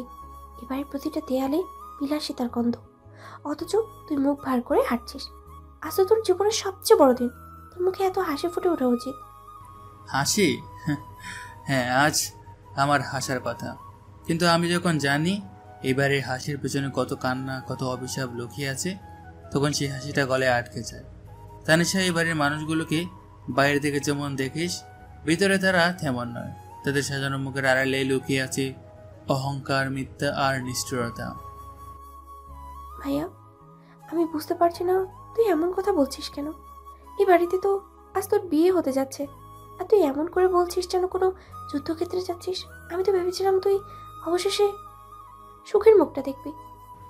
সুখের মুখ আমি অনেক আগে হারিয়ে ফেলেছি তানিশা। আজ আমি যা করতে যাচ্ছি সেটা সুখের নয়, নিয়ার কাজ। আজ আমি এই বাড়িতে পা রাখছি এক উদ্দেশ্যে, আমাদের পরিবারকে যেভাবে অপমান করা হয়েছিল তার হিসাব মেলানোর জন্য। আজ আমি আমার বাবার অসম্মান, আমার মায়ের চোখের জল আর আমাদের ভাঙা ঘরের প্রতিটি কান্নার প্রতিদান দিতে যাচ্ছি। তুই কি বলছিস ভাইয়া? তুই প্রতিশোধ নিতে যাচ্ছিস? বিয়ের মতো পবিত্র একটা সম্পর্ককে তুই প্রতিশোধের হাতিয়ার বানাচ্ছিস? এটা কি তুই ঠিক করছিস? তুই যেভাবেই ভাবছিস সেভাবে না তানিশা। আমি কারো জীবন ধ্বংস করতে যাচ্ছি না, আমি শুধু ওদের মিথ্যা অহংকারটা ভাঙতে চাই। আমি চাই ওরা যেভাবে আমাদের চোখের জল দেখেছিল সেভাবে একদিন তাদের চোখেও অনুশোচনার অস্ত্র দেখি। ভাইয়া, তুই জানিস এই প্রতিশোধ তোর নিজের জীবনের বিষিয়ে দিবে। তুই যদি এই বাড়ির কাউকে ভালোবেসে ফেলিস তখন কি করবি? ভালোবাসা প্রতিশোধের চেয়ে অনেক বেশি শক্তিশালী, এটা ভুলে যাস না। আমি ভালোবাসায় বিশ্বাস করি না তানিশা। ভালোবাসা শুধু মানুষের দুর্বলতা বাড়ায়। আমি দুর্বল হতে আসিনি, আমি এসেছি শক্ত হতে। তানিশা কিছু বলতেই যাচ্ছিল, এমন সময় ওপরে সিঁড়ি দিয়ে ধীরে ধীরে নামলো এক মেয়ে, আরিশা খান। সোনালি লেহেঙ্গা, হালকা গয়না, গলায় মুক্তোর মালা আর চোখে এক অদ্ভুত মায়া, যেন পুরো ঘরটা তার উপস্থিতিতেই আলোকিত হয়ে উঠেছে। চারিদিকের মানুষ তাকিয়ে রইল নিঃশব্দে। ভাইয়া, ওই যে মেয়েটা নামছে, ওইটা না তোর হবু স্ত্রী? আল্লাহ, ওকে দেখে তো মনে হচ্ছে স্বপ্নের রাজকন্যা নেমে আসছে। তুই সত্যি একেবারে সেরা সেরা পছন্দ করেছিস। তুই যেভাবে দেখেছিস আমি সেভাবে দেখি না তানিশা। আমি রাজকন্যার সৌন্দর্য দেখতে আসিনি, আমি এসেছি রাজ্যের অন্যায়ের বিচার করতে। ভাইয়া, তুই এমনভাবে কথা বলছিস যেন এই মেয়েটা তোর শত্রু, কিন্তু ও তোর কিছুই জানে না, ও তো নির্দোষ। তুই যদি ওর জীবনটা ভেঙে ফেলিস তাহলে ওর অপরাধটা কি? আমি কারো জীবন ভাঙতে আসিনি, শুধু কিছু সত্য প্রকাশ করতে এসেছি। আর বিশ্বাস কর, সেই সত্য একদিন সবাই জানবে। এরপর শুরু হলো বিয়ের অনুষ্ঠান। চারিদিক আলোয় ভরে উঠল, সুর বাজলো, মানুষ উল্লাসে ফেটে পড়ল। মোল্লা সাহেবের কণ্ঠে উচ্চারিত হলো 3টি শব্দ, কবুল কবুল কবুল। সেই শব্দের সঙ্গে সঙ্গে ফাহাদের হৃদয়ে বাজলো অন্য এক সুর, যুদ্ধের প্রতিশোধ। আর সেই চোখে ঝিকমিক করল এক অনিশ্চিত ভালোবাসার আভা। স্বাগতম মিস্টার ফাহাদ। আজ থেকে আপনি শুধু আমাদের জামাই নন, আপনি আমাদের পরিবারের গর্ব। জানেন, আরিশা খুব শান্ত সরল একটা মেয়ে। আশা করি আপনি ওর যত্ন নেবেন, কারণ ও আমাদের চোখের মণি। আমি তো বিশ্বাস করি যাকে ভালোবাসা যায় না তাকেও সম্মান দেওয়া যায়। আপনার বোন আমার স্ত্রী, তাই আমি আমার প্রতিশ্রুতি রাখবো যতদিন প্রয়োজন। কথাটা একটু অন্যরকম শোনালো, তবে যাই হোক, আমরা খুশি। আজ থেকে আপনি আমাদের পরিবারের অংশ। হয়তো আমি আজ এই পরিবারের অংশ হয়েছি, কিন্তু আপনাদের জানাই না এই পরিবারের প্রতিটি গোপন দরজার চাবিটাও একদিন আমার হাতে থাকবে। কেউ কিছু বুঝতে পারলো না। অনুষ্ঠান চলল, হাসি, গান, ফটো তোলা, অতিথিদের উচ্ছ্বাসে ভরে উঠল পুরো খান বাড়ি। কিন্তু ফাহাদের চোখে একটু আনন্দ ছিল না, সেই চোখে শুধু ছিল হিসাব, পরিকল্পনা আর এক গভীর রহস্যের ছায়া। রাতের শেষে আরিশা আর ফাহাদ গাড়িতে চেপে রওনা দিল ফাহাদের বাড়ির দিকে। বাইরে তখন হালকা কুয়াশা, আকাশে আধো চাঁদ, রাস্তার আলো জানালায় প্রতিফলিত হয়ে পড়েছে আরিশার মুখে। জানো, আজকের দিনটা আমার কাছে যেন এক অলৌকিক গল্পের মতো লাগছে। কখনো ভাবিনি এমন রাজকীয় বিয়ে হবে আমার, কিন্তু মনের ভিতরে একটা অজানা অস্থিরতা কাজ করছে। তোমার মুখের দিকে তাকালেই মনে হয় তুমি কিছু একটা লুকিয়ে রাখছো ফাহাদ।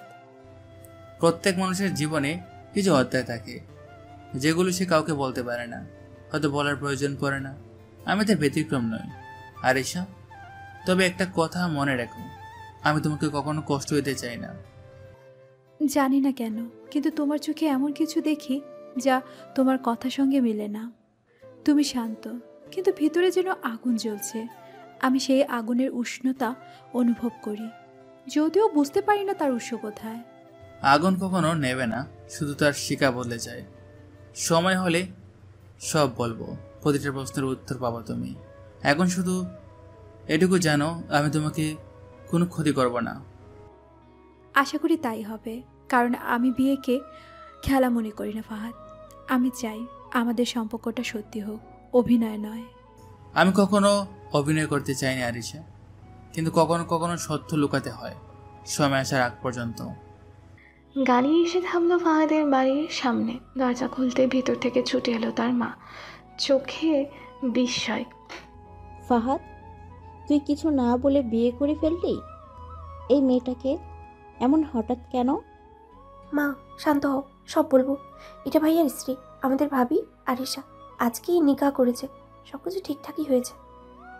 বিয়ে এত বড় ব্যাপার, অথচ আমাদের কিছুই জানাসনি? এটা কি তোর সিদ্ধান্ত নাকি কারাগার পরচনায়? বাবা, এই সিদ্ধান্ত একদম আমার নিজের। আমি কাউকে অপমান করতে চাইনি, বরং আমাদের পরিবারের নাম উজ্জ্বল করতে চেয়েছি। বাবা, এখন শুধু ভাইয়ের উপরে ভরসা রাখো, সময় হলে সব বুঝবেন। সেদিন রাতে আরিশা নতুন জীবনে পা রাখল, এক অজানা রহস্যে ভরা জীবনে। ফাহাদ তাকে মিষ্টি হাসি দিল, সেই হাসির গভীরে ছিল বিষাদ, প্রতিশোধ আর গোপন সত্যের ভার।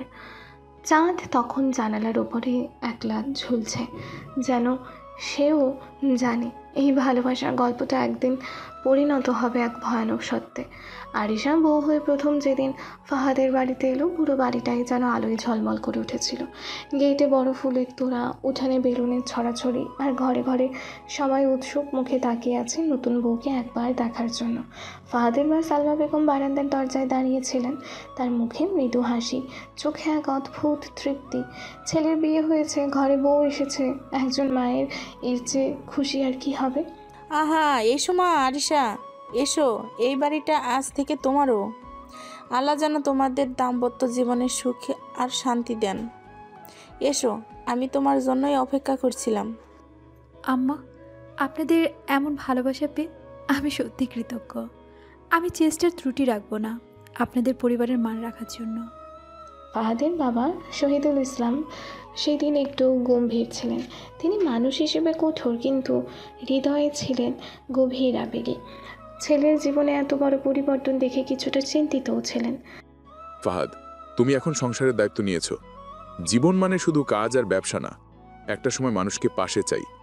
আমি চাই তুমি তোমার সংসারকে ঠিক ততটাই গুরুত্ব দাও যতটা তুমি অফিসের ফাইলগুলোকে দাও। জানি বাবা, আমি চেষ্টা করবো সবকিছু ঠিকভাবে সামলাতে। আমি জানি আমার অনেক ভুল আছে, কিন্তু আমি চাই আবার সবাইকে প্রমাণ করতে যে আমি পারবো। প্রথম কয়দিন সব কিছু খুব ভালোই চলছিল। সালমা বেগম প্রতিদিন সকালে আরিশার জন্য দুধ ফল নিয়ে যেতেন, দুপুরে একসাথে রান্না করতেন, বিকেলে একসাথে চা খেতেন। তানিশা, ফাহাদের ছোট বোন, আরিশাকে খুব পছন্দ করত। ভাবি, তুমি না আসলে এই বাড়িটা আবার মরা বাড়ির মতো ছিল। ভাইয়া তো মুখে হাসি আনতোই না, এখন দেখো অন্তত হাসে। তুমি তো আমাদের সবাইকে আবার এক করে দিয়েছো। তুমি না তানিশা খুব মিষ্টি মেয়ে। আমি এসেছি এই বাড়িতে, কিন্তু তোমাদের ভালোবাসা ছাড়া আমি কিছুই না। আমি চাই সবাই যেন মনে করে আমি এই বাড়িরই একজন। সবাই ভালোবাসলো একটা মানুষ ছিল যে নিজের ভেতরটা পুরোপুরি খুলে দিতে পারছিল না। সে হলো ফাহাদ। তার মুখে যতই হাসি থাক, চোখে ছিল একরাশ শূন্যতা। রাতে অফিসের কাজের অজুহাতে সে নিজের ঘরে বসে থাকতো, একা, চুপচাপ, গম্ভীর। একদিন রাতে আরিশা সাহস করে এগিয়ে এলো। জানালার পাশে বসে থাকা ফাহাদকে দেখে সে শান্ত গলায় বলল, ফাহাদ, কিছু বলবে তোমাকে? তুমি জানো আমি এই বাড়িতে এসেছি শুধু বউ হয়ে না, একজন মানুষ হিসেবে, একজন সঙ্গী হিসেবে। কিন্তু তোমার মুখে আজ পর্যন্ত একটা আসল হাসি দেখিনি। এমন কেন? আমি কি কিছু ভুল করেছি? না রিচা, তুমি কিছুই ভুল করনি। আমি ভুল মানুষ। আমার জীবনে অনেক এমন ঘটনা আছে যা ভুলে যাওয়া সম্ভব না। দেখেছি যা হারিয়েছি তার প্রতিটা টুকরো এখনো আমাকে পোড়ায়। তুমি চেষ্টা করছো আমাকে বুঝতে, কিন্তু আমি চাই না তুমি এই আগুনে পোড়ো। তুমি জানো আমি তবুও তোমার পাশে থাকবো, কারণ আমি শুধু তোমার নামের সঙ্গে না, তোমার যন্ত্রণার সঙ্গীও হতে চাই। যদি আমি কিছু করতে পারি তোমার মনটা হালকা করার জন্য, তাহলে আমাকে সুযোগ দিও। তুমি ভালো মানুষ আরিশা। কিছু কিছু যুদ্ধ আছে যেগুলো একা লড়তে হয়। আমি কাউকে এই যুদ্ধে টানতে চাই না। আমার এই বিয়ে এটা শুধু একটা দায়িত্ব, একটা পথ, একটা হিসাবের অংশ, এর বেশি কিছু না। আরিশা তখন কিছুই বলল না, শুধু চুপচাপ জানালার বাইরের অন্ধকারে তাকিয়ে থাকলো। হয়তো সে বুঝে গেছিল এই সম্পর্কের পেছনে কোনো গভীর গল্প লুকিয়ে আছে, কোনো প্রতিশোধ, কোনো অতীত যা ফাহাদ কাউকে জানাতে চায় না। সেদিন রাতে সে অনেকক্ষণ কেঁদেছিল, কিন্তু পরের সকালে আবারও হাসি মুখে সবার সামনে এসেছিল, কারণ সে জানতো এই পরিবারটা তার এখন আশ্রয়। দিন যেতে থাকে, আরিশা ধীরে ধীরে সবার প্রিয় হয়ে ওঠে। সালমা বেগম তাকে মেয়ের মতো ভালোবাসেন, শহীদুল ইসলাম তাকে মা বলে ডাকতে বলেন, আর তানিশা তো তাকে ছাড়া এক মুহূর্ত থাকতেই পারে না, কিন্তু সেই সুখের ভেতরেও লুকিয়ে থাকে এক অদৃশ্য দেয়াল। ফাহাদ আরিশাকে যতটা দূরত্বে রাখে ততটাই ঠান্ডা হয়ে যায় তাদের সম্পর্ক। আর এই ঠান্ডা সম্পর্কের মাঝে একটা নতুন রহস্য জমতে থাকে, যার সূত্রপাত হতে যাচ্ছে খুব শীঘ্রই। বিয়ের 3 মাস কেটে গেছে। ফাহাদের বাড়িতে এখন সব কিছু অনেক বদলে গেছে। একটা সময় ছিল এই বাড়ির করিডোরে নীরবতা রাজত্ব করত, যেন কেউ হাসলেই দেয়ালগুলোও অবাক হয়ে যেত। কিন্তু এখন সকাল থেকে রাত পর্যন্ত সেই দেয়ালগুলোতে প্রতিধ্বনি হয় হাসির, কথা বলার আর জীবনের শব্দ। এই পরিবর্তনের একটাই কারণ, আরিশা। গরম ভাতের গন্ধে গোটা বাড়িটা যেন ভরে গেছে। রান্নাঘরে সালমা বেগম কিছু সবজি খাচ্ছেন। আরিশা এসে তার পাশে বসে হাসি মুখে বলে, আম্মা, আপনি আমার নিজের হাতে লাগিয়েছেন। আমি তো বলেছিলাম সকালের রান্নাটা আমি সামলে নিব। আপনি একটু বসে বিশ্রাম নিন না, সারা জীবন পরিশ্রম করেছেন, এখন অন্তত আরাম করুন। হায় আল্লাহ, তুমি না থাকলে হয়তো আমি একদম বুড়ি হয়ে যেতাম। তুমি তো আমার ছেলের চেয়েও বেশি যত্ন নিচ্ছ আমার। আল্লাহ তোমাকে সুখে রাখুক মা। আম্মা, আমি তো এই ঘরের মেয়ে এখন। নিজের ঘরের কাজ নিজের হাতে না করলে শান্তি পাই না। আপনি আমার শাশুড়ি না, আমার মায়ের মতো। তুমি এমনভাবে বললে যে বুকটা ভরে গেল। জানো মা, আমি কখনো ভাবিনি আমার ছেলের ঘরে এমন বউ আসবে যে শুধু ঘর নয়, মনটাও সাজিয়ে দেবে। আম্মা, আপনাদের দোয়া আছে বলেই সব এত সুন্দরভাবে চলছে। আমি শুধু চাই এই ঘরের সবাই যেন সব সময় হাসে। তানিশা আজ ইউনিভার্সিটি থেকে ফিরে এসেছে। ব্যাগটা ছুঁড়ে ফেলে রেখে সোফায় বসে পড়ল। আরিশা এসে এক গ্লাস পানি দিল। ভাবি, আজ ক্লাসে একটাও মিনিট শান্তি পাইনি। প্রেজেন্টেশন, রিপোর্ট, গ্রুপ প্রজেক্ট, মাথা পুরাই করো। তুমি তো একদম আমার ছোট বোনের মতো হয়ে গেছো। ইউনিভার্সিটির ঝামেলা না থাকলে তোমার জীবনটাই নিখুঁত হতো মনে হয়। ভাবি, ইউনিভার্সিটি যদি না থাকতো তাহলে আমি পাগল হয়ে যেতাম। তবে আজ একটা মজার ঘটনা ঘটেছে। স্যার বলেছে আগামী সেমিস্টারে ফিল্ড ভিজিট হবে রাজশাহীতে। ভাবি, আপনি রাজশাহী গেছেন কখনো? গেছি, কিন্তু তখন ছোট ছিলাম। রাজশাহীর আম, পদ্মার বাতাস আর নদীর ধারে বিকালের আলো, সব কিছু এখনও চোখে ভাসে। তুমি গেলে কিন্তু অনেক ছবি তুলে আনবে, আমি দেখতে চাই। ভাবি, আপনি কিন্তু দারুণ গল্প বলেন। আপনার কথা শুনলে মনে হয় আমি একটা সিনেমা দেখছি। তুমি জানো তানিশা, জীবনের প্রতিটি মুহূর্তই আসলে একটা গল্প, শুধু কেউ দেখে, কেউ মিস করে ফেলে। ভাবি, আপনার গল্পে অনেক কিছুই আছে মনে হয়। কখনো কখনো আপনাকে দেখে একদম চুপ হয়ে জানলার দিকে তাকিয়ে থাকেন, তখন মনে হয় আপনি যেন কিছু মনে মনে বলছেন। কি ভাবেন তখন? হয়তো ভাবে সব মানুষকে বোঝা যায় না, কিন্তু ভালোবাসা দিয়ে বোঝানো যায়।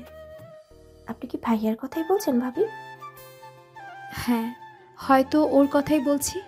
ও খুব জটিল মানুষ, কিন্তু তার ভিতরে একটা শিশু লুকিয়ে আছে, যে কাঁদতে চায়, ভালোবাসতে চায়, কিন্তু ভয় পায় হারিয়ে যেতে। আমি চাই সেই মানুষটাকে আবার ফিরিয়ে আনতে। ভাবি, আপনি জানেন ভাইয়া ছোটবেলা থেকেই নিজের ভিতরে অনেক কিছু চেপে রাখে। মা বলে ওর মনটা কেমন যেন একদম পাহাড়ের মতো, বাইরে শক্ত, ভিতরে নরম। কিন্তু আপনি আসার পর থেকে না, ওর মুখে হাসি ফিরে এসেছে। তাহলে আমি ঠিক কাজ করছি, তাই না? ঠিক না ভাবি, আপনি জাদু করেছেন। ফাহাদ আজ অফিস থেকে একটু আগে ফিরেছে। ঘরে ঢুকেই দেখে টেবিলে সুন্দরভাবে সাজানো রাতের খাবার, পাশে হালকা গন্ধ ছড়ানো ফুলদানি। তুমি এখনো ঘুমাওনি? না, ভাবলাম আপনি আসবেন, তাই অপেক্ষা করছিলাম। আপনার জন্য গরম খাবার রেখেছি, বসুন। আজ সারাদিন অফিসে কাজের ভেতরেও তোমার কথা মনে পড়েছে। যেন আগে আমি বাড়িতে ফেরার কোনো আনন্দ পেতাম না, কিন্তু এখন প্রতিদিন মনে হয় গড়ে ফেরাটা মানে শান্তির জায়গা ফিরে আসা। হয়তো এটাই সংসারের মানে, কেউ যেন তোমার জন্য অপেক্ষা করে, তোমার হাসি, তোমার কথা, তোমার উপস্থিতির জন্য। তুমি জানো, আমি আগে ভাবতাম এই বিয়ে কেবল একটা দায়িত্ব, একটা চুক্তি মাত্র, কিন্তু এখন মনে হয় এই সম্পর্কটাই আসলে আমাদের জীবনের সবচেয়ে সত্যি জিনিস। সব সম্পর্কের শুরুটা ভুল বোঝাবুঝি থাকে, কিন্তু যখন হৃদয় কথা বলে তখন সব বাধা গলে যায়। তুমি আমার হৃদয়ের সেই দরজাটা খুলে দিচ্ছ, যেটা আমি নিজেরও জন্য বন্ধ করে রেখেছিলাম।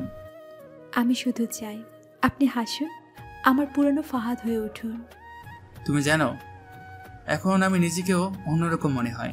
হয়তো তোমার জন্য বলে যাচ্ছি। তাহলে এই বদলে যাওয়াটা আমি থামাতে চাই না। সেই রাতে প্রথমবার ফাহাদ বুঝলো এই মেয়েটা আর শুধুই কোনো প্রতিশোধের গল্পের চরিত্র নয়, সে এখন তার জীবনের অংশ। যেভাবে ধীরে ধীরে বৃষ্টির জল মাটিতে মিশে যায়, ঠিক তেমনি আরিশা তার জীবনের প্রতিটা শূন্যতায় জায়গা নিচ্ছে, নরমভাবে নিশ্চুপে ভালোবাসায়। রাকিব অফিসের ডেস্কে বসেছিল, খাতার দিকে তাকিয়ে, কিন্তু মন আর চোখ ঠিক সেখানে নেই। ফাহাদ ধীরে ধীরে অফিসে ঢুকলো, তার চোখে সেই আগের গভীর দীপ্তি, পায়ে ধীর নাড়াচড়া। রাকিবের বুকের ভিতর একটা অদ্ভুত উত্তেজনা আর ভয় একসাথে জেগে উঠল। রাকিব, তুমি কি সত্যি মনে করছো আমি কোনো মুহূর্তিক খুশির জন্য বা ব্যবসার লাভের জন্য এমন সিদ্ধান্ত নিয়েছি? না রাকিব, আজ আমি তোমার সামনে পুরো সত্যি বলছি। তুমি কি জানো প্রতিটি পদক্ষেপের পেছনে কত গভীর উদ্দেশ্য লুকিয়ে আছে, যা তুমি হয়তো আজও বুঝতে পারছো না। আমি কিছু বলতে পারছি না, সত্যি কিছুই বুঝতে পারছি না। রাকিব, আজ থেকে ঠিক 10 বছর আগে আমাদের কলেজের সেই দিনগুলো মনে আছে কি? তখনই আমার জীবনে অনেক দুঃখ বীজবপন হয়েছে। তুমি মনে করছো সবকিছু সহজভাবে হয়েছে, কিন্তু না। তোমার কোম্পানিতে শেয়ার নেওয়া, তোমার বোনের বিয়ে, সবকিছুই তখন থেকেই পরিকল্পিত ছিল। সেই ক্ষতের প্রতিফলন, এবং সেই ক্ষত হলো তুমি এবং লিসা। লিসা, তুমি কি সত্যি বলছো লিসা? হ্যাঁ রাকিব, ঠিক তাই। লিসা তোমার সে বান্ধবী, সে তখন তোমার পরিকল্পনার অংশ ছিল। আমি ক্লাসের প্রথম ছাত্র ছিলাম, সব রেজাল্টে সবসময় ভালো পারফর্ম করতাম। আর তুমি ভেবেছিলে আমাকে ফাঁসিয়ে মিথ্যা অপবাদ দিয়ে তুমি আমাকে কলেজ থেকে বিতাড়িত করলে তোমার রেজাল্ট ভালো হয়ে যাবে। কিন্তু না রাকিব, রেজাল্ট মেধা দিয়ে পরিকল্পনা করো না। শুধু তোমার আর বান্ধবীর ষড়যন্ত্রের শিকার হয়ে আমার জীবনে আমার পরিবারের সদস্যদের জীবন ধ্বংস হয়ে গেছে। তুমি ভাবো তো, কলেজের সবাই বিশ্বাস করেছিল আমি দোষী, কিন্তু আমি দোষী ছিলাম না। তারপরও আমাকে কলেজ থেকে রেস্ট্রিক্টেড দিয়ে তাড়িয়ে দেওয়া হয়েছিল, আর আমার বাবা মাকে ডেকে জনসম্মুখে অপমান করা হলো। আমি তো কোনো কিছু করতে পারিনি রাকিব, না। কিন্তু আজ আমি শক্তিশালী, আর তোমার কোম্পানি, তোমার বোন, সবকিছু আমার হাতে, এবং প্রতিটি পদক্ষেপের পেছনে সেই দিনের ক্ষত আছে। ফাহাদ, আমি কখনো ভাবিনি তুমি এত ক্ষত বহন করছো। আমি জানতাম না, আমি বুঝতে পারিনি। রাকিব, তুমি কখনোই বুঝতে পারবে না। তুমি ভাবছো সবকিছু ব্যবসার জন্য। না রাকিব, আমার হাতে যা আছে আজ সবই সে অপমানের প্রতিশোধ। তোমার কোম্পানি, তোমার বোন, সবকিছু আমার প্রতিশোধের অংশ। তুমি কি বুঝছো না? আজ যা করছে তা শুধু অতীতের প্রতিশোধ নয়, এটি সেই দিনের ক্ষত থেকে আবার নিজের ফিরে পাওয়ার যাত্রা। প্রতিটি পদক্ষেপ, প্রতিটি সিদ্ধান্ত, সবই সেই যন্ত্রণার প্রতিফলন। রাকিব খান চুপচাপ দম বন্ধ করে নিজের ভুলের বোঝা অনুভব করে। ফাহাদ, আমি জানতাম না, আমি কিছুই বুঝতে পারিনি। এত বছর ধরে আমি ভুল করেছি। আমি কখনো ভাবিনি সবকিছু এত গভীর ছিল। তুমি আমাকে দেখিয়েছ কিভাবে অতীতের ক্ষত আজকের প্রতিশোধে রূপান্তরিত হয়েছে। রাকিব, তুমি আমাকে কখনো বুঝতে পারবে না, কিন্তু আজ আমি সব করে বলছি। প্রতিটি পদক্ষেপের পেছনে ইতিহাস আছে, প্রতিটি সিদ্ধান্তের পেছনে ব্যথা, প্রতিটি সফলতা অতীতের সেই অপমানের ফল। তুমি আজ আমার সামনে বসে আছো, আর আমি সব খুলে বলছি। তুমি কি বুঝছো রাকিব, আজকের সবই সে অতীতের ছায়া। এখন তুমি যদি সব স্বীকার না করো, তাহলে তোমার জীবনের সব দোষ। রাকিব সেই মুহূর্তে বুঝলো ফাহাদের সমস্ত বিজনেস চুক্তি, আরিশার বিয়ে, প্রতিটি পদক্ষেপ সব কিছু কেবল ব্যবসার জন্য নয়। প্রতিটা পদক্ষেপের পেছনে ছিল গভীর ব্যক্তিগত প্রতিশোধ। রাকিবের চোখে ভয়, লজ্জা, অপরাধবোধ সব মিলেমিশে এক ভয়ানক ধ্বনি তৈরি করলো। ফাহাদ যার জীবন 10 বছর আগে সেই অপমানের কারণে ছিন্ন ভিন্ন হয়েছিল, আজ তার নিজের নিয়মে সব সাজাচ্ছিল, আর রাকিব শুধু বসে তা দেখতে পারছিল। হঠাৎ করে ফাহাদের ফোনে বেজে উঠল। পকেট হাতড়ে ফোন বের করে দেখলো নিলয় ফোন করেছে। সাথে সাথে রাকিব হেসে উঠল। ফাহাদ ফোন রিসিভ করার পর চোখে যেন আগুন জ্বলে উঠল। ফোনের ওপাশে রাকিব ঠান্ডা কণ্ঠে কিন্তু আভ্যন্তরীণ উত্তেজনা আর কৌশল ভরা। হ্যালো ফাহাদ, তুমি শুনছো কি? আমাদের সামনে যে পরিস্থিতি দাঁড়িয়েছে সেটা তুমি কল্পনাও করতে পারছো না। দেখো, আমি জানি তুমি খুব বুদ্ধিমান এবং সমস্ত কিছু নিয়ন্ত্রণে রাখতে চাও, কিন্তু এই যে তোমার পরিবারকে পুলিশ ধরে নিয়ে গেছে, এই ঘটনাটা কেবল একটা দুর্ঘটনা নয়, এইটা পরিকল্পনা। এবং তুমি ঠিকই অনুমান করছো এর পেছনে আমি, আমার বাবা জলিল আর আমার বোন আরিশা, আমরা সবাই একসাথে ভাবছি কিভাবে তোমাকে পরীক্ষায় ফেলা যায়। তুমি হয়তো ভাবছো তুমি সব কিছু জানো, কিন্তু বাস্তবে এই নেটওয়ার্ক এত গভীর যে তুমি নিজেও বুঝতে পারছো না। তুমি তুমি বলছো এটা? তুমি আর তোমার বাবা আর বোন? তুমি কি সত্যি ভাবছো আমি এত সহজে প্রতারিত হব? তুমি কি মনে করছো আমি শুধু একজন সাধারণ মানুষ যে অবাক হয়ে যাবে? শোনো রাকিব, তোমরা যে পরিকল্পনা করছো আমি তা দেখেছি, বুঝেছি এবং প্রতিটি ধাপের হিসাবও করে রেখেছি। তোমরা ভাবছো আমি শুধু ব্যবসায়িক লেনদেন বুঝি, কিন্তু আমার চোখ শুধু ব্যবসার দিকে নয়, আমার চোখ তোমাদের অতীত আর বর্তমানের দিকেও ভুলে আছে। আমি মনে রেখেছি সে প্রতিটি ক্ষত, প্রতিটি অপমান আর সবই তোমাদের বিরুদ্ধে ব্যবহার করব। রাকিব খান হাসি চেপে ধরে, কণ্ঠে কৌশল কিন্তু ভেতরে তার উত্তেজনা। হ্যাঁ ফাহাদ, তুমি ঠিক বলছো, তুমি সব দেখছো, কিন্তু আমাদের চিন্তা ভাবনার গভীরতায় তুমি আসলে নেই। তুমি হয়তো জানো না কিভাবে আমি, আমার বাবা আর আরিশা একসাথে কাজ করেছি তোমার বিরুদ্ধে। একদম প্রথম থেকে আমরা দেখছি তোমার চারপাশে কোন দিকগুলো দুর্বল, কোন জায়গায় তুমি বিস্ময় বোধ করবে। মনে রেখো ফাহাদ, এই ঘটনার সাথে শুধু আমার বোন নয়, পুরো পরিবার যুক্ত।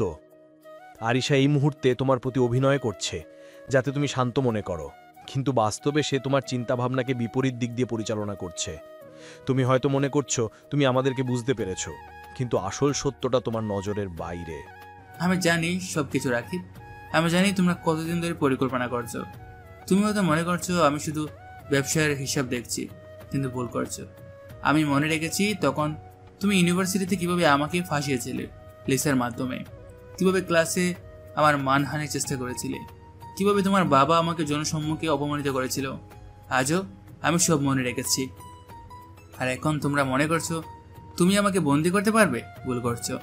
আজ থেকে প্রতিটি পদক্ষেপ আমি খুঁটিয়ে দেখব, প্রতিটি ঘটনা তোমাদের ওপর প্রতিশোধের ছাপ রাখবো। তোমরা ভাবছো আরিশা নিষ্পাপ, কিন্তু সে তোমাদের কৌশলের অংশ। তুমি হয়তো আজকের দিনে আমি শান্ত হয়ে থাকবো বলে মনে করেছো, কিন্তু ভুল করছো রাকিব। এই যুদ্ধ শুরু হয়েছে। তুমি প্রতিশোধের কথা বলছো, ঠিক আছে, কিন্তু আমাদের পরিকল্পনা শুধু প্রতিশোধ নয়। আমরা চেয়েছি তোমার প্রত্যেক পদক্ষেপে আমরা পরীক্ষা করি, যাতে তুমি বুঝতে পারো মানুষকে বিশ্বাস করতে গেলে কখনো ভুল হতে পারে। আরিশা সেই মুহূর্তে তোমার প্রতি নির্দোষ মনে করছে, তুমি ভাবছো নিশ্চিন্ত, কিন্তু আমরা চাই তুমি বুঝো যে সব পদক্ষেপ তুমি নিয়েছো তার পিছনে কতটা পরিকল্পনা রয়েছে। তুমি হয়তো মনে করছো তুমি বিজয়ী হবে, কিন্তু এই লড়াই আমাদের নিয়ন্ত্রণে। এবং মনে রাখো ফাহাদ, প্রতিটি যুদ্ধের শেষ কথা হয়তো তখনই বলা হয় যখন সব সত্য উন্মুক্ত হয়। ভুল করছো রাকিব, তুমি মনে করছো তুমি আমাকে পরীক্ষা করছো, কিন্তু ভুল করছো। আমি শুধু ব্যবসা করি না, আমি লক্ষ্য রাখি, আমি মনে রাখি অতীতের প্রতিটি ক্ষত। তুমি হয়তো মনে করছো আরিশা তোমাদের চক্রান্তের অংশ, কিন্তু ভুল করছো। সে স্বাধীন, সে নিজের চিন্তা ভাবনায় আছে, আর আমি প্রতিটি পদক্ষেপে দেখি, প্রতিটি ষড়যন্ত্র বুঝি। এই মুহূর্তে যেটা তুমি শুরু করেছো সেটা তোমার জন্য বিপদ। আমি তোমাদের নেটওয়ার্কের সমস্ত কৌশল জানি। তোমরা যেভাবে আমাকে ফাঁসিয়েছিলে সেই ইতিহাস আমার মনে আছে, আর সেই ইতিহাস আমাকে শক্তি দিচ্ছে। এই যুদ্ধ শুরু হয়েছে, আর শেষটা আমি লিখব। ফাহাদের চোখে প্রতিশোধের অগ্নি, কণ্ঠে অশ্রু আর রাগের মিশ্রণ। রাকিব যে সবসময় মনে করতো সে কৌশল জানে, সে বিজয়ী হবে, এখন বুঝতে পারছে এই যুদ্ধ তার জন্য একেবারেই নতুন এবং বিপজ্জনক। আরিশা এই ষড়যন্ত্রের কেন্দ্রবিন্দুতে, নিষ্পাপভাবে কিন্তু গুরুত্বপূর্ণ কৌশলের অংশ। অফিসের চারপাশে স্থিরতা, বাতাস ভারী, প্রতিটি শব্দ যেন ভবিষ্যতের লড়াইয়ের সুর বয় করছে। চাবকের মতো একটি সন্ধ্যা, হালকা বৃষ্টির গন্ধ মিশে থাকা এক বিকেল। ফাহাদ পুলিশ স্টেশনের বড় সাদামাটা ভবনের দিকে দৌড়ে চলে এলো। তার পা যেন স্থির, কিন্তু চোখ কতকগুলো উপকথার মতো আগুনে লেপ্টে।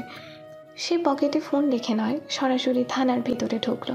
তার পরিবারকে বাঁচাতে হবে মিথ্যা মামলার হাত থেকে, আর সেই মিথ্যা মামলার কেন্দ্রবিন্দুতে দাঁড়িয়ে আছে যেই অভিমুখ আরিশা। অফিসার সাহেব, আমার নাম ফাহাদ সুলতান। আমার পরিবারকে একটা মিথ্যা অভিযোগ আড়াই করা হয়েছে, নারী নির্যাতনের অভিযোগ। আমি আপনাদের কাছে বলছি এটা কোনো স্বতঃস্ফূর্ত ঘটনা নয়, এটা পরিকল্পিত দুঃখা। আমাকে দেখার পরে বুঝবেন আমি সন্তর্পণে বলছি এই মামলা সত্যিকারের ভিকটিম কেউ না, কারণ কারো বিদ্বেষ বা ষড়যন্ত্রের হাতেই কেউ ফাঁসানো হচ্ছে। আপনারা যদি একবার মামলার প্রাথমিক প্রমাণ ভিত্তি তদন্ত করেন, আমার পরিবারের নির্দোষ হওয়া সহজেও প্রমাণ হবে। পুলিশ অফিসার কাগজ কলম মেলে বসে আছে, চোখে অভিজ্ঞতার ছাপ, গলায় বিবেকের সামান্য বিকট হাসি, তার মুখে পেশাগত কুয়াশা। কিন্তু ফাহাদের কথায় যে অগ্নি, তা সে সহজে উপেক্ষা করতে চায় না। স্যার, আপনার বক্তব্য নথিভুক্ত করা হবে। আমরা আইন মেনে কাজ করি, কিন্তু অভিযোগকারীর বক্তব্য তো আছে। আরিশা নামের এক ব্যক্তি অভিযোগ করেছে, আমাদের কাছে প্রাথমিকভাবে তার বিবৃতি এসেছে এবং তার ভাষা অনুযায়ী কিছুটা মনে হচ্ছে আপনার পরিবারের বিরুদ্ধে অভিযোগ স্থায়ী করার মতো সবার আছে। তবু আপনি চাইলে তদন্ত বিভাগকে বলবো আরও খতিয়ে দেখার জন্য। আপনি কি কোনো স্বতন্ত্র প্রমাণ দিতে পারবেন? ফাহাদের কণ্ঠ স্থির, চোখে অশ্রু, গভীর কুকড়ানো বেদনা। তার গলায় এমন কণ্ঠ ভেসে উঠল যেন 10 বছর ধরে কাঁধে রাখা বোঝা আজ খুলে দিতে চাইছে। প্রমাণ তো আছে, আমি বলছি। এসবের পেছনে ষড়যন্ত্র আছে, আর সেই ষড়যন্ত্রের কেন্দ্রে আপনারাই সামনে দাঁড়িয়ে আছে আরিশা। সে যদি আজ জেলে বসে যায়, আমার পুরো পরিবার ধ্বংস হবে, আমার মা বাবার নাম কলঙ্কিত হবে, আমার ছোট বোন তানিশার জীবন ভেঙে পড়বে। আমি আপনাদের অনুরোধ করছি, একটু মানবিক দায়িত্ব দেখান, জটপট তদন্ত চালান, সেদিকে নজর দিন। এই কথার মাঝে ভিড়ের ভেতর থেকে এক ঝনঝন শব্দ, দরজার ওপাশে আলোচনার ঢেউ, লোকজনের আড্ডা থেমে গেল। আর তখনই থানার চওড়া দরজায় ঢুকলো সে শুক্রবারের সাজে আরশি, আর তার সাথে দাঁড়িয়ে রাকিব ও জলিল খান, তিনজনে একসাথে, এক ধরনের সমন্বিত সাজ। অপরাধের মামলাকারীকে যেমন দেখা যায়, তিনি ভীষণ ভিকটিম। আরিশার চোখ লাল, গলায় নরম কণ্ঠ, চারপাশে শোকপূর্ণ সুর। সে যেন কাঁদছে, অথচ সবটাই যেন দৃঢ় পরিকল্পিত অভিনয়। অফিসার সাহেব, আমি আজ খুব লজ্জিত, তাই এখানে এসেছি। আমার সঙ্গে যা ঘটেছে সেটাকে আমি আর সহ্য করতে পারছি না। ওরা ওরা আমার নাম কলঙ্কিত করে দিয়েছে। আমি একেবারে আতঙ্কিত, আমার শরীর কাঁপছে। আমি যদি আপনাদের কাছে সঠিক বিচার না পাই, তাহলে আমি কাকে ভরসা করব? আমার কাছে কোনো উপায় নেই। আমি চাই আইনের রাস্তায় সত্য বের করতে। আরিশার কণ্ঠে ছিল ভিকটিমের সেই সাদা সরলতা, যা পুলিশ অফিসারের মতো তুচ্ছ মানুষের হৃদয় পিঁচিয়ে নিচ্ছে। রাকিব দাঁড়িয়ে আছে, ঘরোয়া শান্তি। জলিল একজন অভিজ্ঞ কূটনৈতিক, আর চোখে কৌশল চাবুকের মতো ঠান্ডা হাসি। অফিসার সাহেব, আমরা কেবল চাই আইনটা যেন আত্মবিশ্বাসের সঙ্গে কাজ করে, আমাদের ছোট বোনের পরিবারের সুনাম রক্ষা করবেই। আর আমি এই পুরো ঘটনার প্রমাণ দিতে প্রস্তুত আছি। আপনি চাইলে আমরা সমস্ত বিষয় খোলাসা করতে পারি। আপনাদের প্রতি আমার পূর্ণ বিশ্বাস আছে। আমি চাই আইনের কাছে সত্য দ্রুত উন্মোচিত হোক। আমিও চাই সৎ পুলিশ আমাদের পাশে থাকুক। ফাহাদের চোখে তখন এক ধরনের তীব্র ঘৃণা ঘনিয়ে উঠল। সে আর সহ্য করতে পারল না, তার পা শক্ত হয়ে গেল। শব্দহীনভাবে সে আরিশার সামনে এগিয়ে এলো। তার কণ্ঠে যে ফ্রেমের ফেটে পড়া স্বল্পলম্বী আর্তনাদ ছিল, সেটাই এখন ঘন হয়ে উঠল, কঠোর, ধমকানো, কাঁপানো। আরিশা, তুমি যদি সত্যি নির্দোষ হও, তাহলে তুমি এখানে দাঁড়িয়ে কাঁদবে কেন? তুমি যে চোখে জল বাসাবে, সে কি সত্যি? তুমি কি বুঝো তোমার এই জলখানি অভিনয়ের পিছনে কত মানুষের জীবন ভেঙে পড়েছে? আমার মা বাবাকে আইনি লন্ডনে কলঙ্কিত করে তুমি কি হাসতে পারো? তোমার এই ছলনা, এই নকল কান্না, তুমি আজ যা করেছো তার জন্য তুমি সারা জীবন পস্তাবে। আমি তোমায় জানি, তোমার অভিনয় এত নিখুঁত যে বহু সুদর্শন লোকও মুগ্ধ হবে। আমি জানি কেমন করে তুমি আমার পরিবারকে ফাঁসাতে পরিকল্পিতভাবে কাজ করেছো। আরিশার চোখে নিঃশ্বাস ধরে শীতল হাসি লুকিয়ে, পায়ের আঙুল নীলচে ছাপ, তার মুখে ভিকটিমের দুর্বলতা। রাকিব ও জলিল মুচকে হাসি ধরে, কারণ তাদের পরিকল্পনা চলছে ঠিক পরিকল্পনার মতোই। ফাহাদ, আমি জানি তুমি আমার চেহারা দেখে কিচ্ছু বোঝো না, কিন্তু আমি সত্যি ভীত। তুমি আমাকে দেখে হতাশ হয়েও না। আমি কেবল সত্য চাই, আমার জীবনের পাশে থাকা নিরাপত্তা চাই। আমি তোমায় আঘাত দিতে চাই না। আমি কেবল আইনকে বলছি, সত্য আবিষ্কার করুন। ঠিক আছে ফাহাদ, তুমি যা বলো আমরা আইন মানি, কিন্তু মনে রেখো, সত্য উঠে আসুক আর তোমার সঙ্গে সকলের কাছে মর্যাদা বেড়ুক। আমরা চাই ইনসাফটা হোক। পুলিশের কর্মকর্তারা এখন অস্তিত্ব খাতে শুরু করলো। কাগজের খাতায় ক্যালেন্ডার নোট করে, বিকাশের রেকর্ড খোলার নির্দেশ দিচ্ছে, সিসিটিভি জিজ্ঞাসাবাদ করছে। কিন্তু অফিসারের চোখে, আয়েশার চোখে কাঁদার সেই ছবি মিশে গেছে। সে মনে করেছে সত্যি তার কাছে আসবে। ফাহাদ সেই দৃশ্যে স্থবির হয়ে থাকলো। ভেতরে একটা কণ্ঠ গর্জে উঠল। এবার হয়তো সে নিজেই মঞ্চে নেমে খেলাটার পর্দা খুলে ফেলবে। সে গভীর শ্বাস নিল, থামলো, তার কণ্ঠ কাঁপা কাঁপো, তবু শক্ত। অফিসার সাহেব, আমি অনুরোধ করছি শান্তভাবে তদন্ত করুন, কিন্তু আমাকে বিশ্বাস করার চেষ্টা করবেন। আরিশা যদি নির্দোষ হয় তাহলে আইনের রাস্তায় সে মুক্তি পাবে, কিন্তু যদি তার কণ্ঠে ছলনা থাকে তবে আইনই তাদের বিচার করবে, না আমি না কেউ ব্যক্তিগতভাবে। তবে এই মামলার মর্ম দেখে শুনেছি এটি কোনো বান্ধবীর অভিযোগের চক্রান্ত নয়, এটি পরিকল্পিত ধোঁকা। আমি চাই কনফিডেন্সিয়ালভাবে এই ঘটনার প্রমাণ সংগ্রহ করা হোক। স্যার, আইনের নিয়মে কাজ করা আমাদের কর্তব্য। আমরা শুনেছি আপনি অনুরোধ করেছেন তদন্ত হবে, প্রমাণ সংগ্রহ করা হবে, তবে খেয়াল রাখবেন আইনেই সব ঠিক হবে। কথা হয়ে উঠল, কিন্তু বাতাস গেলেও স্থবিরতা রয়ে গেল, কারণ প্রতিটি কণ্ঠে ছিল উত্তেজনা, ছিল অপেক্ষা। বাইরে দাঁড়িয়ে থাকা কিছু সাংবাদিকের চোখে আগ্রহের তুলো, আর ভবনের ছাদে আকাশে কুয়াশা চলছে, যেন আগুনের জল মিলিয়ে এক অদ্ভুত ঝড় বয়ে যাচ্ছে। ফাহাদের ভেতরে একটা অগ্নিকণা জ্বলে উঠল। অভিনয়, ষড়যন্ত্র আর গ্রামের মতো চটপটে পরিকল্পনা সব মিলিয়ে একটা বড় নাটকের সূচনা। আরিশা, রাকিব ও জলিল তিনজনেই দাঁড়িয়ে আছে। সুশৃঙ্খল অভিনয়, পুলিশ তাদের কথায় স্থির, কিন্তু প্রতিটি মুহূর্তে ফাহাদ দেখছে মঞ্চের আড়ালে লুকোনো যে সত্য সেটাই ধীরে ধীরে সামনে আসবে, এবং এই সত্য সামনে এলে হয়তো আর একটি পরিবার ধ্বংস হবে, অথবা অন্য এক পরিবার নিজের অস্তিত্বের ধ্বংসের হাত থেকে রক্ষা পাবে। রাতের আধারে আরিশা তার ঘরের জানালা দিয়ে বাইরে তাকাচ্ছিল। বাতাস হালকা, কিন্তু ভেতরে মনে হচ্ছিল অদ্ভুত উত্তেজনা। সে জানত আজকের রাত তার জীবনের জন্য এক বড় বাঁক। ঠিক তখনই তার নজর পড়ল বাড়ির ছাদে কেউ। রাকিব লিসের সঙ্গে ফোনে কথোপকথনে মগ্ন। এটা কি সম্ভব? রাকিব আর লিসা সত্যি কি ফাহাদকে ফাঁসানোর জন্য পরিকল্পনা করেছে? আর আমার বাবা জড়িত? কি কথা বলেছে তারা? আমি কি শুনেছি? না, এটা কখনো সত্যি হতে পারে না। কিন্তু কথাগুলো স্পষ্ট। ফাহাদকে তারা ফাঁসানোর জন্য একত্রে ষড়যন্ত্র করেছে, আর আমি এখানে অবিচল, শুধু সব দেখছি। এবার আমাকে কিছু একটা করতে হবে। ছাদে আরিশা লুকিয়ে দাঁড়িয়ে সব শুনছিল। রাকিব ফোনে বলছিল, দেখো লিসা, আমরা ফাহাদকে পুরোপুরি ফাঁস করব। আমাদের হাতে তার কোম্পানির সমস্ত তথ্য, আর আরিশাকে আমরা ব্যবহার করব। ফাহাদ বুঝতেই পারবে না কিভাবে আমরা তার ওপর ঝুঁকছি, আর আমাদের পরিকল্পনা হবে নিখুঁত। একটি মাত্র ভুলও হলে চলবে না। ঠিক বলেছিস রাকিব, সময় মতো আমাদের সমস্ত পরিকল্পনা কার্যকর হবে। ফাহাদ কিচ্ছু বুঝতে পারবে না। আর আরিশা, সে এখন আমাদের চোখের বাইরে, কিন্তু আমরা তার উপর নজর রাখছি। আরিশা সমস্ত কথাগুলো মন দিয়ে শুনল, তার হৃদয় কেঁপে উঠল। তাদের এই ষড়যন্ত্র আমি দেখেছি। ফাহাদকে কেউ ফাঁসাতে পারবে না, বিশেষ করে আমার কারণে। আমি তাকে রক্ষা করব, আর যারা ওর পিছনে ষড়যন্ত্র করেছে তাদেরও তার ফল দেখাতে হবে।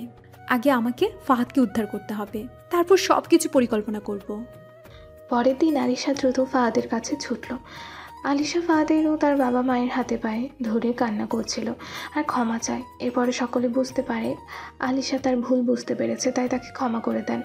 দিনের আলো ঝকঝকে, কিন্তু ফাহাদ ও আরিশার চোখে সেই আগুন এখনও ঝলমল করছে। অফিসের হালকা বাতাস, শহরে দূর থেকে শব্দ, সব মিলিয়ে যেন নতুন সূচনার আভাস দিচ্ছে। আরিশা, আজকের দিনটা শুধু আমাদের নয়, আমাদের পরিবারের জন্য সব ষড়যন্ত্র, সব মিথ্যা অভিযোগ, সবকিছু আজ ধ্বংস হবে। আমি জানি তুমি ভয় পেয়েছো, কিন্তু এখন তুমি আর একা নও, আমি তোমার পাশে আছি। ফাহাদ, তুমি সত্যি অসাধারণ। তুমি শুধু শক্তিশালী নও, তুমি সত্যি সৎ। আজকে আমি বুঝতে পারছি, যদি একজন সত্যের পক্ষে দাঁড়ায় তখন কোনো মিথ্যা তাকে আটকে রাখতে পারে না। পুলিশ তদন্ত শুরু করেছে, সমস্ত প্রমাণ এবং সাক্ষী যাচাই করা হচ্ছে। ফাহাদ ভেতরে ভেতরে চিন্তা করছে, এই মুহূর্তটি তার জীবনের জন্য সবচেয়ে গুরুত্বপূর্ণ। রাকিব ও লিসা এখন ভয় পেয়েছে, তাদের সমস্ত কৌশল ধ্বংস হয়ে গেছে। স্যার, আমরা সমস্ত প্রমাণ যাচাই করেছি। নিশ্চিতভাবে বলতে পারি আপনার পরিবারের বিরুদ্ধে কোনো অভিযোগ সত্য নয়। লিসা ও রাকিবের ষড়যন্ত্র আমাদের নজরে এসেছে। আইন অনুযায়ী তাদের বিরুদ্ধে ব্যবস্থা নেওয়া হবে। ধন্যবাদ অফিসার, সত্য প্রকাশ পেয়েছে, এটাই সবচেয়ে বড় বিষয়। আমার পরিবার নিরাপদ, আর আমি আর কাউকে ব্যতীত হতে দিতে চাই না। রাকিব ও লিসা গ্রেফতার হয়, তাদের মুখে আতঙ্ক, আর ফাহাদ দেখছে যে শক্তি দিয়ে তারা তার পরিবারকে ক্ষতিগ্রস্ত করতে চেয়েছিল সেটাই তাদের পতন ঘটিয়েছে। ফাহাদ, সব ঠিক হয়েছে, তোমার পরিবার রক্ষা পেয়েছে। আর আমরা আমরা আমরা আজ থেকে একসাথে, আর যে কোনো ঝড় আসুক আমরা একসাথে তা মোকাবেলা করব। সত্যি আর ভালোবাসা সবসময় জয়ী হয়, আজ তার প্রমাণ আমরা দেখেছি। অফিসের দরজা ধীরে ধীরে বন্ধ হয়। বাইরে হালকা হাওয়া বইছে, রোদ ছড়িয়ে পড়েছে শহরের রাস্তায়। ফাহাদ আর আরিশা একসাথে বের হচ্ছে হাত ধরে। আর এসে মনে আছে কত কষ্ট সহ্য করেছি আমরা, কিন্তু আজ আমরা সেই সব কষ্টে পিছনে ফেলে দিচ্ছি। নতুন সূচনা আমাদের জন্য অপেক্ষা করছে। হ্যাঁ ফাহাদ, আমরা একসাথে, আর যে কোনো সময় যে কোনো বিপদ আসুক আমরা একে অপরের পাশে থাকব। আজ থেকে আমাদের জীবন নতুন রং পাবে, ভালোবাসা, বিশ্বাস এবং ন্যায়ের রং। শহরের রাস্তায় তারা দুজনেই ধীরে ধীরে এগিয়ে চলেছে। আকাশে হালকা মেঘ, সূর্য ধীরে ধীরে ঝলমল করছে। প্রতিটি পদক্ষেপ যেন নতুন সূচনার প্রতীক। ফাহাদ আর আরিশার চোখে ঝলমল করছে সেই আগুন, প্রেম, সাহস এবং ন্যায়ের অটুট জয়। এবার থেকে আর কেউ আমার পরিবারকে ক্ষতি করতে পারবে না। আমরা নিরাপদ, আমরা একসাথে, এবং আমরা আমাদের গল্প নিজের হাতে লিখব। হ্যাঁ ফাহাদ, আমরা সত্যি একসাথে। এবং সেই মুহূর্তে শহরের রাস্তায় হালকা হাওয়া বইছে, সূর্যের আলো ঝলমল করছে, আর দুজনের হাতে হাত। ফাহাদ আর আরিশা নতুন জীবনের পথে এগিয়ে যাচ্ছে। সত্যের জয়, ভালোবাসার শক্তি আর ন্যায়ের মর্যাদা সব মিলিয়ে তারা নিশ্চিত যে এটাই তাদের চিরন্তন বিজয়।